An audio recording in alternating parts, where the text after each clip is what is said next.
एक कोटा का बच्चा हमारे पास आया था, उसके बॉडी पे 61 कट्स लगाए हुए खुद के लगाए, क्योंकि वो इतना ज्यादा फ्रस्ट्रेट हो गया था कि यार ये क्या हो रहा है मेरी लाइफ में। और उस पे प्रेशर क्या था, तेरे भाई ने कॉलेज टॉप किया है, फ्रेंड्स लोग कहते हैं अरे तेरा भाई तो टॉपर है, तू क्या करेगा अब। तो जब उसको ये चीजें होती थी तो वो एक कट लगाता था।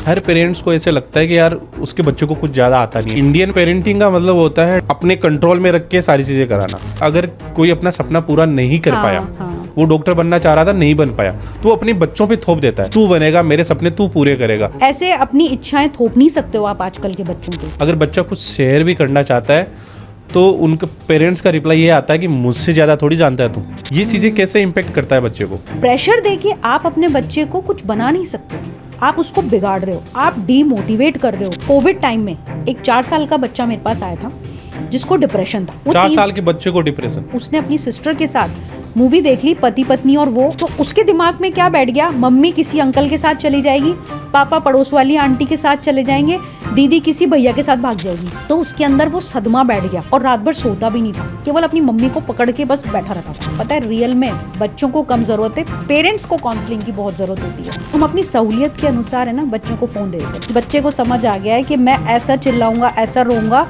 तो मेरे पापा मम्मी मुझे ये चीज दिला देंगे। कई पेरेंट्स ऐसे होते हैं, उसको खुद अब खिला रहे हैं हाथों से खाना और वो बच्चा मोबाइल देख के खा रहा है। सबसे बड़ा दुश्मन फोन ही है। भाई उसको सीखने दो, वो फैलाएगा नहीं तो सीखेगा नहीं। एक बच्चा आप देखिए 4 साल का है, वो गेम में इतना बिजी है, वो उठते कहता है, नींदों में भी कहता है मैं चाइना को उड़ा दूंगा, मैं ऐसा कर दूंगा।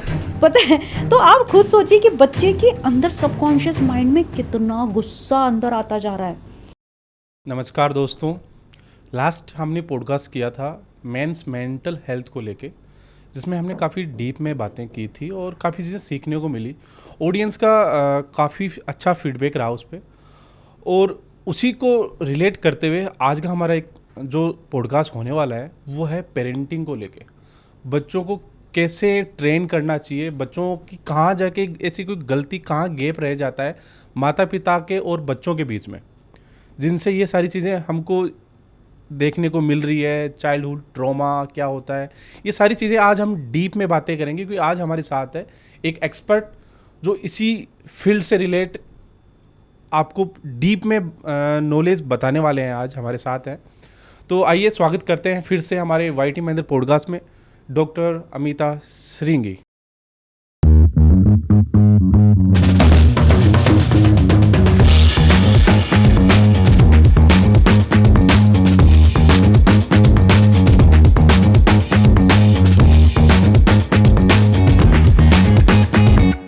Thank you so much Mahendra ji invite करने के लिए, और आप सभी दर्शकों को नमस्कार।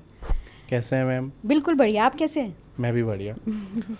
तो अभी क्या चल रहा है, एक ट्रम चल रहा है पेरेंटिंग को लेके जी, क्योंकि ये सारी चीज़ें पहले हमें कभी देखने को नहीं मिली, कभी ऐसा नाम भी सुनने को नहीं मिला भाई पेरेंटिंग नाम की भी कोई चीज़ होती है। क्योंकि वो सारी चीज़ें अपनी फैमिली में से होती थी कि पता ही नहीं होता था कब बच्चे को समझदार हो गया, क्या चीज़ें उसको ध्यान में रखनी होती है, क्या चीज़ें नहीं रखनी होती, कितनी छूट मिलनी चाहिए, कितना कंट्रोल होना चाहिए बच्चों पे, वो सारी चीज़ें अपन को कभी ऐसे ध्यान गया नहीं, फोकस नहीं हुआ इन चीज़ों पे। लेकिन अभी के टाइम पे ये इतना ट्रेंड, इतना चर्चा में विषय बना हुआ है पेरेंटिंग को लेके, सब ध्यान दे रहे हैं अपने बच्चों को भाई पेरेंटिंग होती कैसे और आखिर करें तो करें कैसे। तो ये पेरेंटिंग वर्ड है, ये आपको क्या लगता है कब जाके ऐसा महसूस हुआ कि यार पेरेंटिंग की ज़रूरत क्यों पड़ रही है? सबसे पहले मैं कहूँगी कि आपके सवाल में ही आपका जवाब छुपा हुआ है। क्यों पहले हमें ज़रूरत नहीं थी, क्यों अब ज़रूरत पड़ रही है? क्योंकि पहले हमारी जॉइंट फैमिली होती थी, हमारे बड़े बुजुर्ग हमारे साथ रहते थे, तो अच्छा बुरा वो सब बताते रहते थे और कई चीज़ें हम सीखते भी जाते थे। अब हो गई है न्यूक्लियर फैमिली, पति पत्नी और बच्चा, तो कोई हमें प्रॉपर गाइड करने वाला नहीं है। और सबसे पहले जो है हमें पेरेंटिंग, इसका आपको पता है इसका जवाब क्या है? इसका जो कहते हैं ना आंसर, इसका मतलब क्या है? पालन पोषण। ठीक है, ये हमें पहले हम देखते आए थे, पहले के इसमें जब जॉइंट फैमिली थी हम देखते आ रहे थे कि हमारे पापा ने, हमारे दादा ने क्या क्या चीज़ें करी है, तो ऐसे राजी खुशी अच्छे से ना सब चीज़ें चल जाती थी।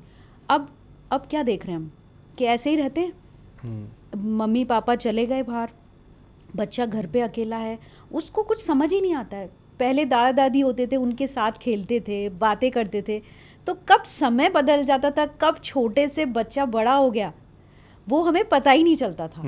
तो अब ये डिफरेंस जो है ना, ये आ गया है, इसलिए हमें ये टॉपिक आज लेना पड़ा है पेरेंटिंग का, कि हम सिखाएं कि आप कहाँ गलतियाँ कर रहे हैं, कहाँ हम इन्हें सुधार भी सकते हैं।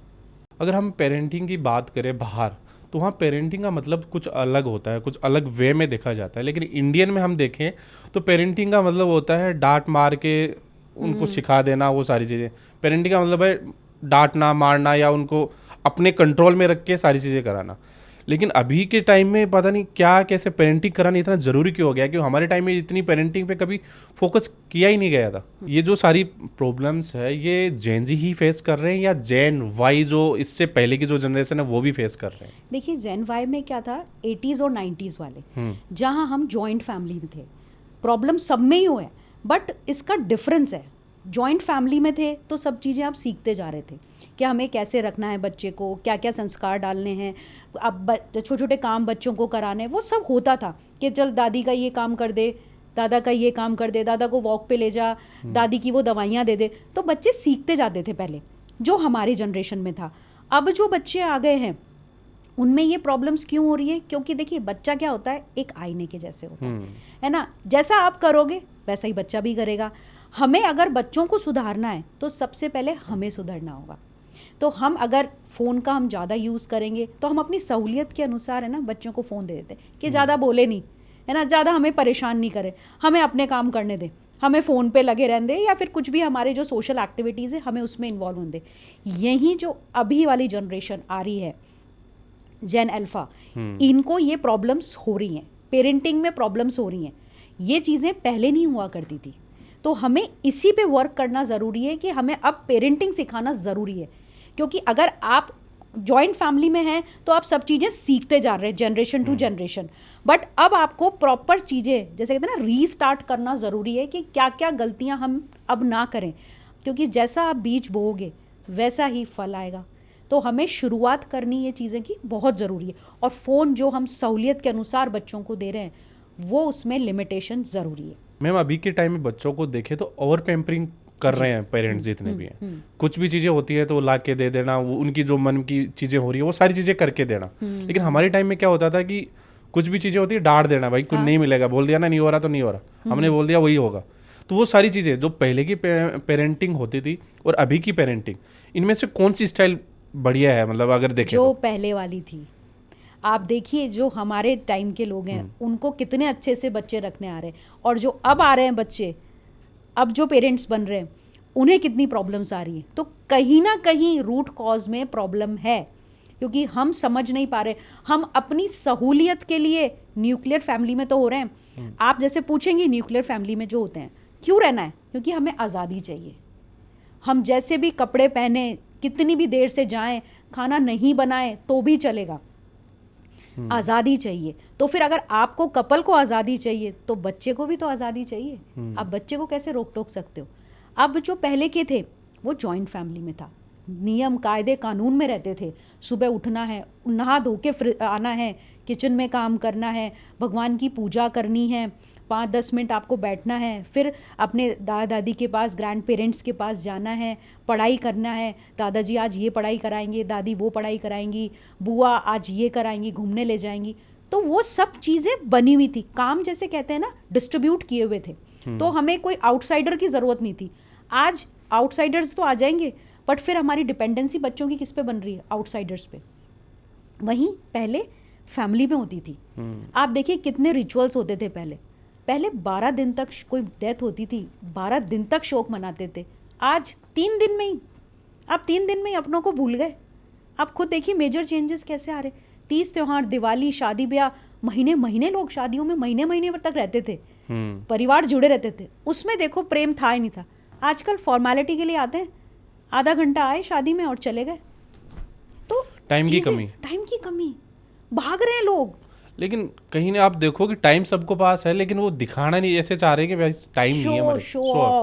शो ऑफ देखिए, आप पार्टीज में आजकल कपल्स को जाना है लेट नाइट पार्टीज करनी है, तो पहले तो ऐसा नहीं होता था, पहले तो जागरण होते थे, आप स्पिरिचुअली आप कनेक्ट होते थे, तो उससे आप में एनर्जीज भी आती थी, पॉजिटिव एनर्जीज आती थी। सुबह ब्रह्म मुहूर्त में आप मेडिटेशन करते थे।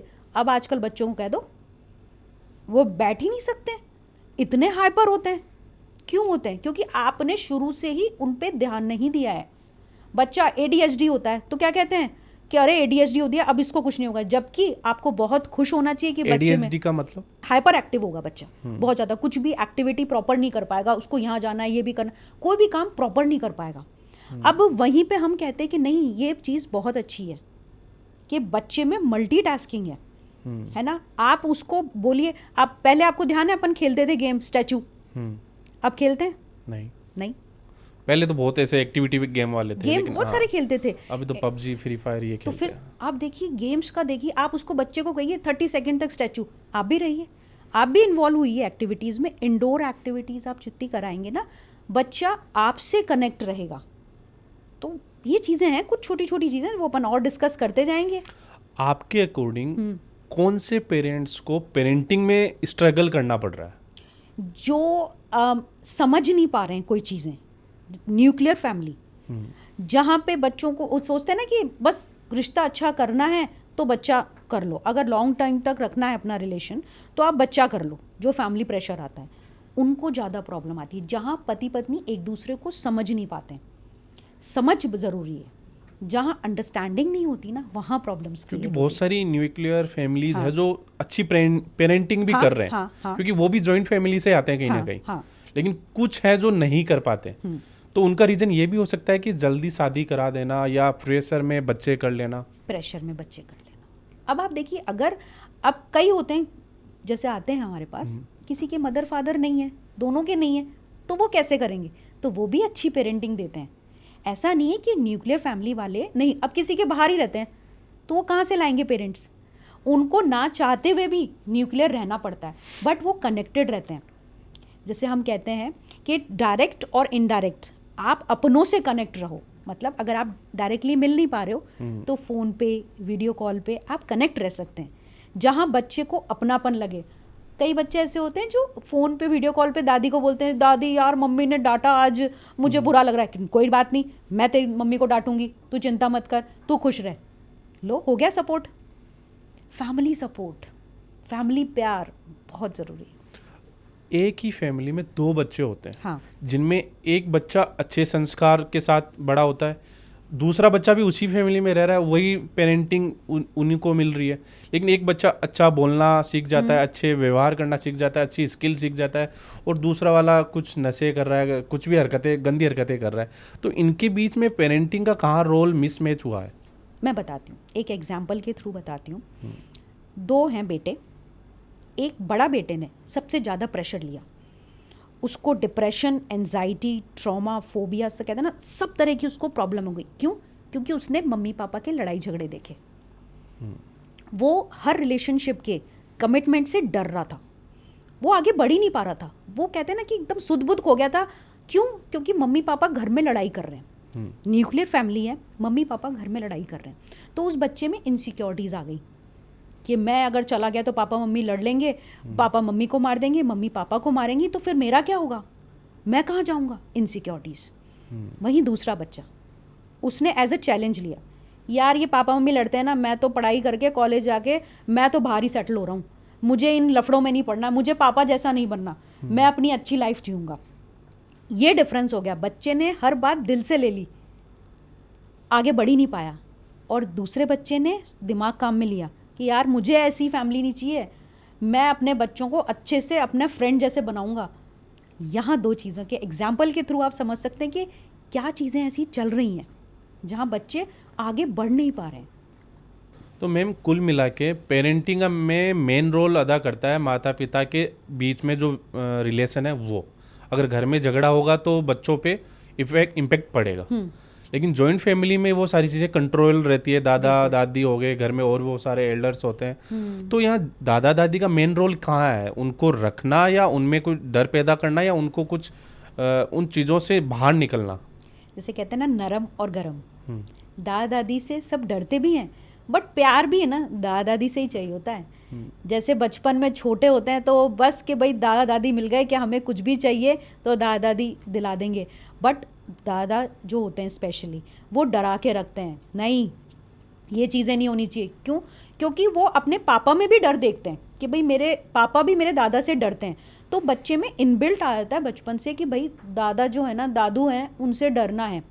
वहीं दादी जो बेड टाइम स्टोरीज सुनाती हैं, आप रीज़न देखो हर चीज़ का क्या लॉजिक है जो पहले होता था। बेड टाइम स्टोरीज हमेशा अच्छे वीर लोगों की सुनाई जाती थी, है ना, कि भाई झांसी की रानी ऐसी थी, महाराणा प्रताप ऐसे थे, 80 घाव लगे थे, है ना, कितनी चीज़ें थी। उस बेड टाइम स्टोरी से पता है वो बच्चे को कैसे करते हैं कि उनका माइंड कंट्रोल कर लेते थे दादा दादी, कि आपको जो बेड टाइम स्टोरी सुनाई जाएंगी वैसे ही आपके अंदर इनबिल्ट होता जाता है। सोने से पहले जो आपके 5 मिनट होते हैं ना, वो बहुत इंपॉर्टेंट होते हैं। अगर आपने उसमें पॉजिटिविटी डाल दी तो पूरी रात पॉजिटिविटी रहेगी, मॉर्निंग में भी वही एनर्जी रहेगी। अगर आपने उसमें नेगेटिविटी डाल दी, जो आजकल चल रहा है, मोबाइल से आपने नेगेटिविटी डाल दी, वो फिर पूरी रात रहेगी, फिर मॉर्निंग एंजाइटी, फिर सुबह से फिर शुरू, फिर अगला दिन वापस खराब। तो ये दिस इज़ द साइकिल। तो पहले जो होता था दादा दादी, तो हमें पॉजिटिविटी डालते जाते थे, जिससे आपका आगे आने वाला आप टाइम जो है वो आप ब्रेवली सीख सको। तो इसलिए बेड टाइम स्टोरीज और हमारे बुजुर्गों का साथ बहुत ज़रूरी है। जॉइंट फैमिली के अंदर इतनी सब कुछ सुविधाएं थी, कभी पेरेंटिंग की जरूरत नहीं पड़ी, ये सारी चीज़ें स्ट्रगल कभी करना नहीं पड़ा, तो फिर ये न्यूक्लियर फैमिली की जरूरत कहाँ पड़ी अगर सब कुछ वहाँ बढ़िया ही चल रहा था? क्योंकि आजकल जॉइंट फैमिली में भी लोग समझने लग गए हैं, फ्रीडम देने लग गए हैं, तो फिर ये न्यूक्लियर फैमिली क्यों बनती जा रही है, बढ़ती जा रही है? देखिए, सबसे पहला जो मैं बताऊंगी रीज़न क्या रहा है, आज़ादी, कि हमें कुछ बोलना ना पड़े, कभी भी हम कहीं भी जा सकते हैं, कैसे भी कपड़े पहन सकते हैं, कोई भी आ सकता है, हम कहीं भी जा सकते हैं। तो ये जो आज़ादी वर्ड है ना, उसका अब क्या मिसयूज़ होने लग गया, ये चीज़ें बहुत गलत होने लग गई। वहीं पहले जो थी चीज़ें, आप उसमें रोक टोक होती थी ना, तो अच्छी होती थी। कहते हैं ना, कभी कभी कुछ रोक टोक अच्छी भी होती है। अब को जाना है पार्टीज में, पेरेंट्स मना नहीं कर रहे हैं, वो कह रहे हैं भैया 10 बजे तक आ जाना, तो वो अच्छी चीज़ थी। अब आप सोचिए कि आप खुद ही अगर 2-3 बजे तक आओगे, आप सुबह बच्चे को स्कूल जाना है, कैसे जाओगे? कैसे जाएगा बच्चा? उसकी तो नींद ही नहीं पूरी होती, क्योंकि आए दिन आपको वहाँ उस सोसाइटी में जाना है, आज वहाँ पार्टी में जाना है, आज शर्मा जी के वो हुआ है, फंक्शन है, वहाँ जाना है। तो वो कनेक्शन जो है ना चीज़ों का, वो बहुत मेजर डिफरेंस आ चुका है। तो इसलिए जो अभी की लाइफ है वो प्रॉपर सेट नहीं हो पा रही है। न्यूक्लियर फैमिली, आज़ादी, ये चीज़ें हो रही हैं। आपके अकॉर्डिंग एक कपल्स को कितना फ्रीडम देना चाहिए, कितना स्पेस देना चाहिए फैमिली को, और बच्चों को कितना फ्रीडम और स्पेस देना चाहिए? देखिए, सबसे पहले तो है कि पेरेंट्स को समझना ज़रूरी है कि हमें एक लिमिट में आज़ादी होना ज़रूरी है। जैसे वंस अ वीक आप जा रहे हो, आ रहे हो, वो दिक्कत नहीं है। आप जैसा करोगे वैसा ही बच्चा करेगा। अगर आप लेट नाइट आ रहे हो तो आप बच्चे को नहीं टोक सकते हो कि भैया तुझे नहीं आना है, कि आप लोग भी तो लेट आते हो। वहीं बच्चे को कितना होना चाहिए, बच्चे की एज पे डिपेंड करता है। अगर बच्चा 18 के ऊपर है तो आप इतना नहीं कह सकते हो हाँ ठीक है भाई 8-9 बजे तक आ जाना, जहाँ भी हो इन्फॉर्म करो।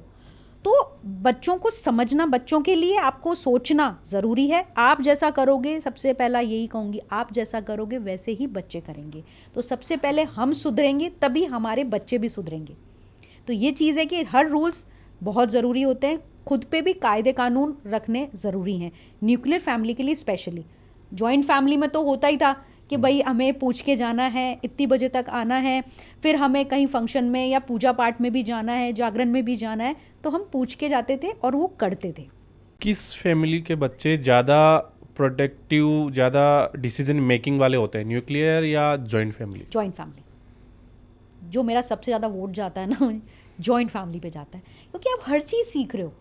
आप अगर इमोशनली डाउन हो तो आपको सिखाएंगे पेरेंट्स में दादा दादी हैं, बुआ है, कभी बुआ के आप घर चले गए हैं, कभी मामा के घर चले गए, कभी नानी के छुट्टियां में आपको ध्यान है, छुट्टियों में क्या होता था, नानी के घर जा रहे हैं, तो एक एक्साइटमेंट था कि हमें महीने भर नानी के जाना है। आजकल के बच्चों को कहो आप नानी के घर जाना, नहीं हम नहीं जाएंगे। अगर चले भी गए तो एक दिन से ज़्यादा नहीं रुकेंगे, क्योंकि कनेक्शन ही नहीं है। आजकल का कनेक्शन किससे बन गया है? फ़ोन से। फ़ोन पे दादा दादी नाना नानी भाई बहन सब बच्चों ने क्या सोच लिया है, ये हमारा फ़ोन ही है। तो फ़ोन सबसे बड़ा जो अभी रह रहा है ना बच्चों के लिए दुश्मन है, सबसे बड़ा दुश्मन फ़ोन ही है। तो फ़ोन की वजह से हमें दूरियां आती जा रही है, बच्चों में कंसंट्रेशन नहीं हो पा रहा है, बच्चे फोकस ही नहीं कर पा रहे हैं, बच्चे कनेक्टेड ही नहीं हैं। तो हमें फ़ोन की लिमिटेशन बहुत ज़रूरी है। अभी आप देखिए जो न्यूक्लियर फैमिली वाले हैं उन पे डिपेंडेंसी किस पे आप सोच सकते हो, भाइयों पे।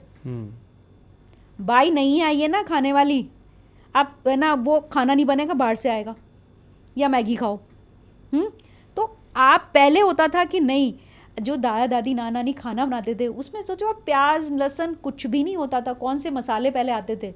आजकल तो देखो कि पहले जो था सिंपल फूड में भी इतना टेस्ट होता था क्योंकि उसमें प्यार होता था, एक फीलिंग्स होती थी। अब सोचो काम वाली आएगी, उसको तो क्या रहेगी, उसकी कोई फीलिंग्स रहेंगी क्या खाना वाने बनाने में?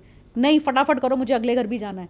नहीं, ये ट्रेंड बढ़ता ही जा रहा है क्योंकि खाना बनाने के साथ साथ आजकल बच्चों के रखने के लिए भी अलग से बाई आती है। बिल्कुल। तो बच्चा क्या सीखेगा, पेरेंटिंग कहाँ से हो रही है, कहाँ होगी? तो वो बाई भी अपने फ़ोन पे ही रहती है और वो फ़ोन ही देगी अगर बच्चा रो रहा होगा तो उस टाइम। बिल्कुल। तो यही तो बच्चों में फिर क्या होगा, परेशानियाँ।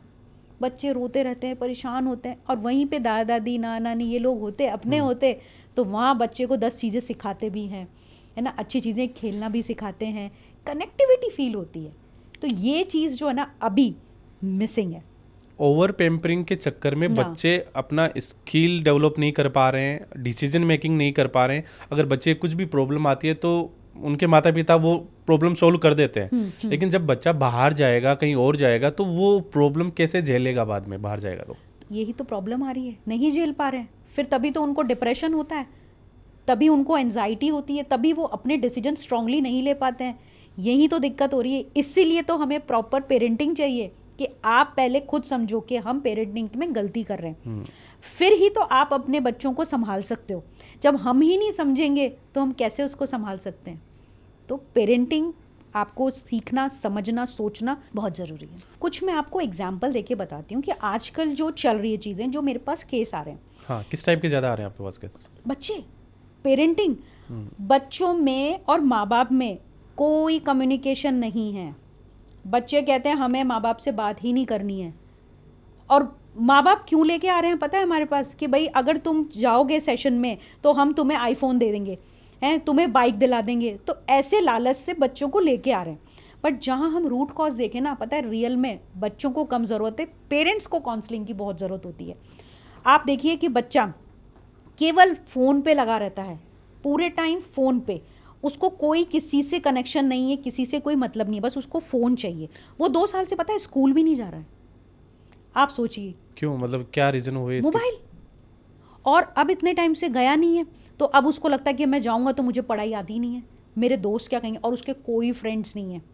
लिटरली बस वो फ़ोन उठता है, वो पता है उठता भी 1-2 बजे है और सोता कितनी बजे है, 4 बजे। जब वो उठते पूरी दुनिया उठती है, पूरी दुनिया ब्रह्म मुहूर्त में तो वो सोता है, तो उसको सनलाइट ही नहीं मिलती है। उसको कहना कि अगर आपने कुछ क्वेश्चन दे दिया तो वो सॉल्व ही नहीं कर सकता है, क्योंकि उसकी आदत है बस स्क्रॉल।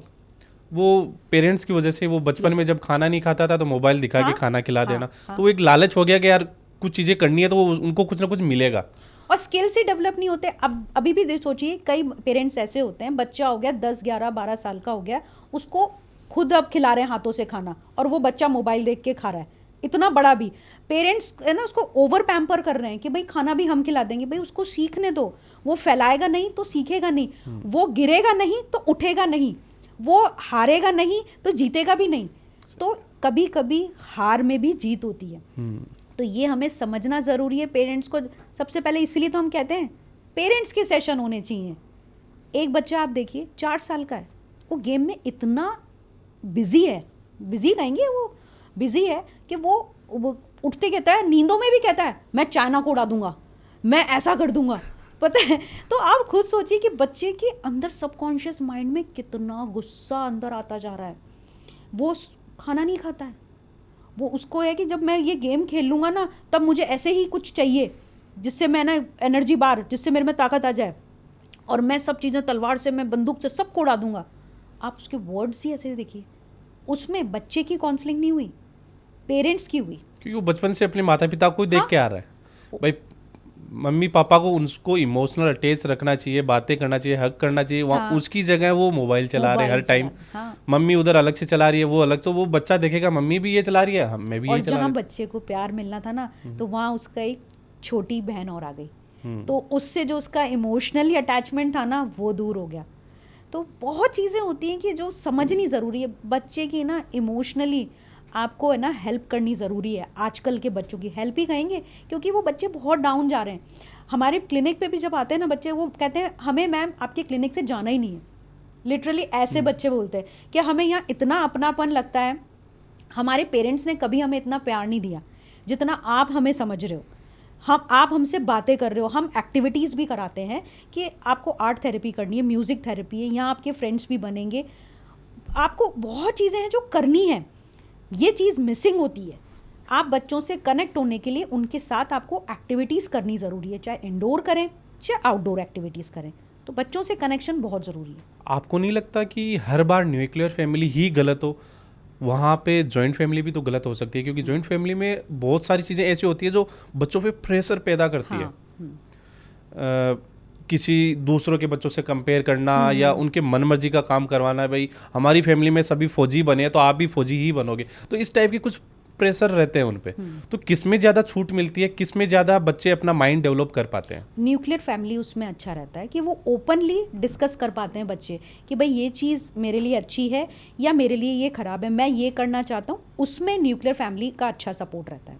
कुछ एग्जाम्पल आप शेयर करेंगे, क्योंकि आपके क्लिनिक में बहुत सारे ऐसे केस आते होंगे। हाँ। उसमें जैसे ये था कि जब बच्चा चाह रहा था कि मुझे आर्ट का करना है, फोटोग्राफी का करना है, वो चीज़ें थी उस बच्चे में, पर उसने देखा कि भाई मेरे अगर मैं दादा दादी को इनको कहूँगा तो वो मुझे जैसे फैमिली में डॉक्टर्स का कह रहे हैं तो वो भी प्रेशर करेंगे कि सब डॉक्टर्स हैं तुम भी बनो। पर वहीं पे न्यूक्लियर था, उसका डायरेक्ट कनेक्शन था पेरेंट्स से, तो उसने ओपनली बिना डरे बिना झिझके अपने मम्मी पापा को बात करी कि पापा मम्मी मुझे फ़ोटोग्राफी में इंटरेस्ट है, मैं इसके कई ऑप्शंस देख सकता हूँ। मैं उसके पास प्लान पूरा रेडी था कि मैं ये चीज़ें करूँगा, इसमें मुझे अच्छा लगेगा। हम सबसे पहले यही कहते हैं काम वो चूज़ करो जिससे आपको कहे ना 24 घंटे करना है और आप वो कर सको बिना के ना रेस्ट के। तो वही काम उसने कहा कि मैं इसमें खुश रहूँगा और मैं ये चीज़ कर सकता हूँ। तो हैप्पीनेस मैटर्स अ लॉट। एक हम ज़्यादातर देखते हैं कि पेरेंट्स किसी दूसरे के बच्चों से कंपेयर करते हैं अपने बच्चों को, कि देख उसका बच्चा कितना अच्छी पढ़ाई कर रहा है, उसकी अच्छी कितनी जॉब लग गई, तू क्या किया, तूने अभी तक क्या कर दिया, क्या या कुछ नहीं होने वाला तेरा। तो ये सारी चीज़ें जब बच्चों को बोली जाती है तो उसको क्या इम्पेक्ट पड़ता है उसके दिनचर्या में, उसके माइंड पे? देखिए पहले तो ये ठीक थी चीज़ें जब जॉइंट फैमिली थी, अब क्या हो गया वो एज अ प्रेशर थोड़ा लेने लग गए, तो थोड़ा सा इसमें प्रॉब्लम आती है। बट आजकल बच्चे बोल रहे हैं, न्यूक्लियर फैमिली में भी बच्चे बोल रहे हैं कि चीज़ें मुझे प्रेशर आ रहा है तो भाई मम्मी मुझे ये प्रेशर लगता है तो आप इतना मत बोलो, तो एज अ चैलेंज भी लेने लगे हैं बच्चे। तो ये भी बहुत चीज़ें हैं कि जो पहले की चीज़ें वो दबाव महसूस कर रहे थे अब एज अ चैलेंज ले रहे हैं। एक दूसरी चीज़ भी हमें ज़्यादा देखने को मिलती है कि पेरेंट्स अगर कोई अपना सपना पूरा नहीं कर पाया, वो डॉक्टर बनना चाह रहा था नहीं बन पाया, तो वो अपने बच्चों पे थोप देता है कि देख मैं डॉक्टर बनना चाह रहा था मैं नहीं बन पाया, तू बनेगा, मेरे सपने तू पूरे करेगा। तो ये सारा प्रेशर डालना या उसको अपने कंट्रोल में रखना, ये चीज़ें कैसे इम्पेक्ट करता है बच्चे को? ये इम्पेक्ट करता है क्योंकि बच्चे के ड्रीम्स कुछ और हैं। बच्चा नहीं चाहता है कि वो इस चीज़ में जाए या ये चीज़ करे। बच्चे से पहले पूछें, आप उसको ऑप्शन दे सकते हैं क्योंकि बच्चा छोटा होता है, उसमें ऑब्वियसली समझ नहीं आती है। तो जब बच्चा थोड़ा बड़ा हो जाता है, जब वो सब्जेक्ट्स चूज़ करने लगता है 11th-12th में, तब आप कह सकते हैं कि देख मेडिकल लाइन में ये चीज़ें हैं, क्या तू एग्री है? क्योंकि हर चीज़ देखनी, हर चीज़ के प्रोज एंड कॉन्स होते हैं। कई बार पेरेंट्स बहुत सही होते हैं, कई बार बच्चों को समझ नहीं पाते हैं। तो आपको ये बताना ज़रूरी है कि इसके प्रोज एंड कॉन्स क्या हैं। अब तुम बताओ तुम्हारे क्या मन में है, तुम क्या करना चाहते हो। नहीं हो पाते हैं। आजकल के जो बच्चे हैं वो उनके पेरेंट्स हैं डॉक्टर, पर बच्चे नहीं बनना चाहते।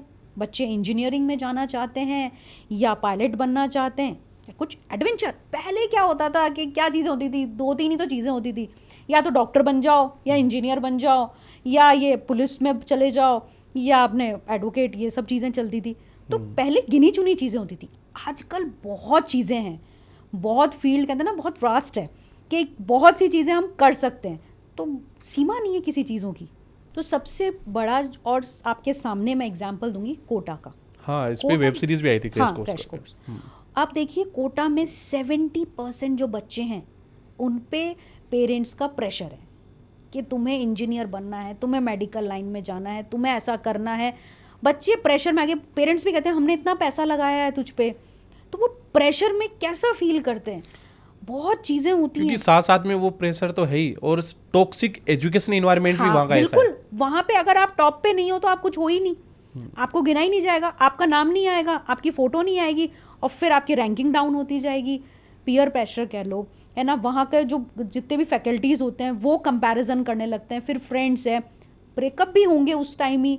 ये ups and downs, abortions, illegal abortions होते हैं, है ना, हार्ट ब्रोकन है, फिर उसमें कितनी चीज़ें, फैमिली प्रेशर आ रहा है, तो बहुत चीज़ें जो होते हैं ना बच्चे सफ़र करते हैं। तो चीज़ों में प्रेशर देके आप अपने बच्चे को कुछ बना नहीं सकते हो, आप उसको बिगाड़ रहे हो, आप डीमोटिवेट कर रहे हो।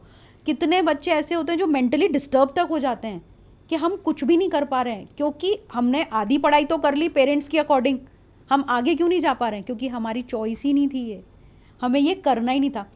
तो लंबे घोड़े नहीं बन पाओगे आप अगर आपने अपनी अकॉर्डिंग नहीं चीज़ें चली। एक चीज़ हमें ये देखने को मिलती है, हर पेरेंट्स को ऐसे लगता है कि यार उसके बच्चों को कुछ ज़्यादा आता नहीं है, मेरे से ज़्यादा नहीं आता। अगर बच्चा कुछ शेयर भी करना चाहता है तो उनके पेरेंट्स का रिप्लाई ये आता है कि मुझसे ज़्यादा थोड़ी जानता है तू, मैंने बोल दिया वही होगा। तो फिर उस कंडीशन में बच्चा कुछ बोल भी नहीं पाता, और वो अगर पूछता भी है क्यों नहीं करूं मैं, तो उनका ये आता है मना कर दिया ना तो वही होगा। मतलब वो कंट्रोल करना चाहते हैं अपने बच्चे को। तो यहाँ पे फिर वो बच्चे का माइंडसेट में बहुत सारी चीज़ें दिक्कत होने लग जाती है। यहीं पे दोनों को पता है, सोचें समझें एक दूसरे को। अगर बच्चा कुछ कह रहा है, क्योंकि वो आजकल का बच्चा है, उसको काफ़ी चीज़ें पता है, तो उसको भी सुने कि वो किस चीज़ में कह रहा है, क्यों कह रहा है, रीज़न क्या है, और समझ के ही फिर उस पर अपनी चीज़ें लगाएं। ऐसे अपनी इच्छाएं थोप नहीं सकते हो आप आजकल के बच्चों पे, क्योंकि वो एडवांस जनरेशन है। आपके विचार हैं वो ठीक है, आप सोच रहे हैं कि भाई आगे गवर्नमेंट जॉब के लिए कहते हैं, क्यों, क्योंकि कोई भी प्रॉब्लम नहीं आएगी, एक लिमिट आपके पैसा आ जाएगा, है ना। बट वो चीज़ें भी आप देखिए, वो भी प्रेशर है, आपको उसको पहले तैयारियां करनी पड़ेंगी। ऐसे नहीं तैयार बैठी हैं गवर्नमेंट जॉब्स भी, तो उसके लिए भी तैयारी करनी पड़ती है। तो पेरेंट्स के लिए ये है कि आप अपनी इच्छाएं थोपे ना बच्चों पे, और बच्चों को भी सुने कि वो ये चीज़ क्यों करना चाहता है और उसकी प्लानिंग्स क्या हैं। अगर उसकी प्लानिंग अच्छी है तो बिल्कुल उसके जाना चाहिए उसके व्यू पे। एक कोटा का मैं और एग्जांपल दूंगी। एक बच्चा हमारे पास आया था, उसके बॉडी पे 61 कट्स थे, लगाए हुए खुद के लगाए हुए। उसमें कितनी चीज़ें थी, उस बच्चे के अंदर ट्रॉमा बैठा हुआ था। उसके अब नाम नहीं लेना चाहूँगी बच्चे का, फैमिली का। वो बच्चा इंजीनियरिंग, बच्चा खुद आया या फैमिली वाले लेके आए उसे? बच्चा खुद आया, क्योंकि वो इतना ज़्यादा फ्रस्ट्रेट हो गया था कि यार ये क्या हो रहा है मेरी लाइफ में। बच्चा पहले खुद आया, फिर उसके पेरेंट्स के सेशंस हुए, और उस पर प्रेशर क्या था, एक तो पहले ब्रदर का था, तेरे भाई ने कॉलेज टॉप किया है, तू क्या कर रहा है, तू क्या करेगा अब। फ्रेंड्स लोग कहते हैं अरे तेरा भाई तो टॉपर है। तो जब उसको ये चीज़ें होती थी तो वो एक कट लगाता था, फिर एक कट डेली के। उसके ये बना हुआ ही था कि जब भी मुझे स्ट्रेस होगा ना तो मेरा ध्यान है ना कट पे जाएगा, दर्द पे जाएगा। वो बच्चे पे प्रेशर इतना ज़्यादा क्रिएट कर जाता, और दोनों पेरेंट्स वर्किंग थे। और इसी कंडीशन में बच्चे ये नशे के आदी भी हो जाते हैं। बिल्कुल नशे के आदी हो जाते हैं। अगर उन्हें अटेंशन नहीं मिल रहा है, उन्हें वो इमोशनल अटैचमेंट नहीं मिल रहा है, तो वो नशे के आदी होने लग जाते हैं। नशे के आदी होते हैं। वो बच्चे ने आधी इंजीनियरिंग अपनी छोड़ी, और आज जब उसने सेशंस पूरे हो गए, सब चीज़ें अच्छे से हो गई हैं, वो बच्चा लॉयर है, अब अच्छे से अपने फील्ड में अच्छा कर पा रहा है। वो शुरू से लॉयर बनना चाह रहा था, लेकिन प्रेशर के चक्कर में बिल्कुल ना तो फिर वो फोकस कर पाता है, ना सही से टाइम दे पाता है, क्योंकि वो प्रेशर, अब पहले भाई ने तेरा इतना अच्छा किया है, वो IIT में चला गया, उसने ऐसा कर रखा है, तू भी कुछ ऐसा कर जो तेरा नाम हो। तो बहुत सारे प्रेशर्स होते हैं बच्चों के पास, क्योंकि हर पेरेंट्स ये चाहता है कि उसका बच्चा उसका फ्रेंड बने, उसके अपने दुख शेयर करें, वो सारी चीज़ें शेयर करें, लेकिन कभी भी वो बाप उसका फ्रेंड बन नहीं पाता है। पेरेंट्स चाहते हैं कि बेटा फ्रेंड बने, लेकिन पेरेंट्स उसका फ्रेंड नहीं बन पाते, वो बाप का बाप ही रहता है। तो ये चीज़ें छोड़नी ज़रूरी है। कि आप अगर चाह रहे हो कि बच्चा फ्रेंड बने तो आपको भी उसके जैसा फ्रेंड बनना पड़ेगा। अगर वो अपनी शेयर कर रहा है कि मेरी ये गर्लफ्रेंड है तो आपको भी कहना पड़ेगा कि यार मेरी भी तेरे टाइम में ना मेरी भी एक गर्लफ्रेंड होती थी, बताना मत मम्मी को। तो वो सारी चीजें हैं, लेकिन वो गाइड कर सके। हाँ। भाई बना भी रहा है तो उसका बैकग्राउंड चेक करे या सारी चीजें रेड फ्लैग वगैरह चेक करे, बिल्कुल तो वहां पे वो गाइड कर सकता है। गाइड करना ज़रूरी है, बट आप उस पे ना उसको अच्छे वे में लेना ज़रूरी है। आप ये नहीं कह सकते हो कि नहीं अभी से फ्रेंडशिप करेगा क्या, यार सब कर रहे हैं, सब लड़कों की है फ्रेंड्स, रोकने से रुकने वाले भी नहीं। रोकने वो आपके पीठ पीछे करेगा, आपको बताएगा नहीं कि यार पापा को बोलूँगा फिर ये पापा 10 चीज़ें कहेंगे, फिर मुझे मना करेंगे, मेरा बाहर जाना बंद हो जाएगा, मुझ पे बंदिशें लग जाएगी, जो मुझे अभी पॉकेट मनी मिलती है वो भी नहीं मिलेगी। बहुत सी चीज़ें होती हैं जहाँ अगर आप चाह रहे हो कि आपका बच्चा फ्रेंड बने तो आपको भी फ्रेंड बनना पड़ेगा। मैम कहीं ना कहीं देखें तो हर बार फैमिली का प्रेशर हर बार गलत वे में नहीं जाता, कई बार बच्चों के लिए सही वे भी हो जाता है। चलो प्रेशर में ही सही, बट कई बार आईटी सेक्टर में अच्छा कर गया, चलो थोपा उन्होंने है, लेकिन उसका धीरे धीरे इंटरेस्ट हो गया वो पढ़ते पढ़ते, तो आईटी सेक्टर में अच्छा सेटल हो गया या डॉक्टर बन गया या टीचर बन गया, लेकिन उसके बाद में वो अपने ड्रीम पूरे कर सकता है क्योंकि उसके पास जॉब भी है, वो सेटल है, अब उसके पास उसे कंट्रोल करने वाला कोई नहीं है, तो उसके बाद में वो अपने सपने पूरे कर सकता है। बहुत सारे एग्जाम्पल है हमारे को देखने को मिलते हैं जो पहले जॉब करते थे और अब अपने सपने पूरे कर रहे हैं। तो कई बार ये प्रेशर में किया हुआ काम भी सही चला जाता है अपने बच्चों के लिए। बिल्कुल क्योंकि बाप कभी भी अपने बच्चों के लिए गलत नहीं सोचेंगे। बिल्कुल वो यही चाहता है कि मेरा बच्चा सेफ सिक्योर सेटल हो जाए।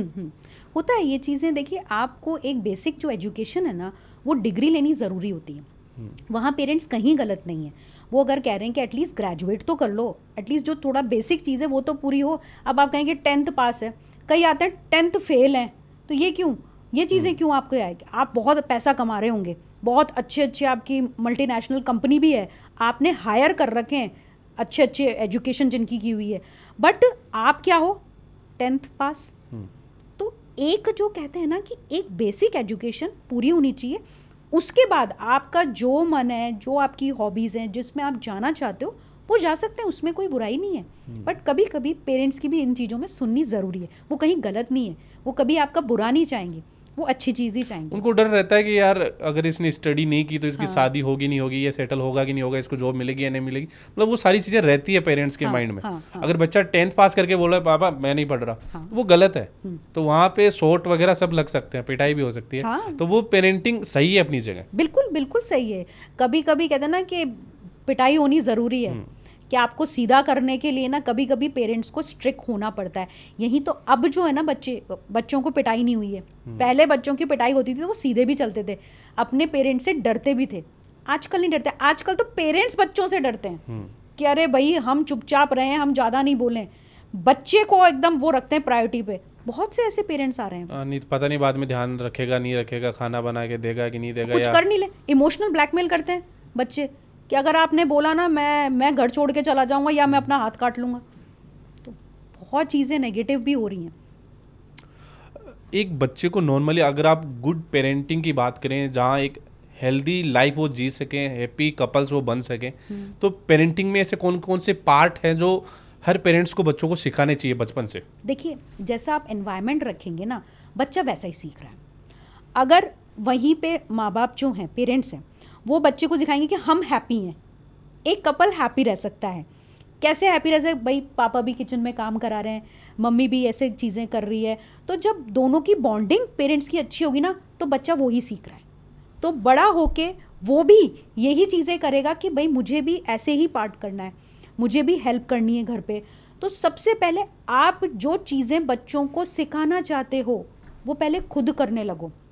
जब हम पेरेंट्स की सेशन लेते हैं उसमें सबसे पहले ये कहते हैं कि आप डांटो नहीं, कि रोल प्ले करना। पेरेंट्स को हम कहते हैं रोल प्ले स्टार्ट करो, कि जैसे आप हस्बैंड वाइफ हैं कि आप ये किताब पढ़ो, ये अच्छी है, 10 पेजेस तुम पढ़ो और बेटे को कहते 5 पेजेस तुम पढ़ो। हो गया एग्जाम्पल। आप वॉक पे जा रहे हो तो खुद पहले आप चीज़ें करना शुरू करो, आप पार्टिसिपेट करना शुरू करो। कुछ रूल्स घर में होने चाहिए, उसको रूल को आप पहले फॉलो करो, फिर बच्चा भी फॉलो करने लग गया। शुरू से ही नींव जिसे कहते हैं वो डालनी ज़रूरी। आप बच्चा जब 17-18 साल हो गया उसको कहोगे कि भगवान के सामने 5 मिनट बैठ, नहीं बैठेगा। क्यों? क्योंकि आपने कभी सिखाया ही नहीं, आप बैठे ही नहीं, या फिर आप बैठे तो बच्चों को इन्वॉल्व किया ही नहीं।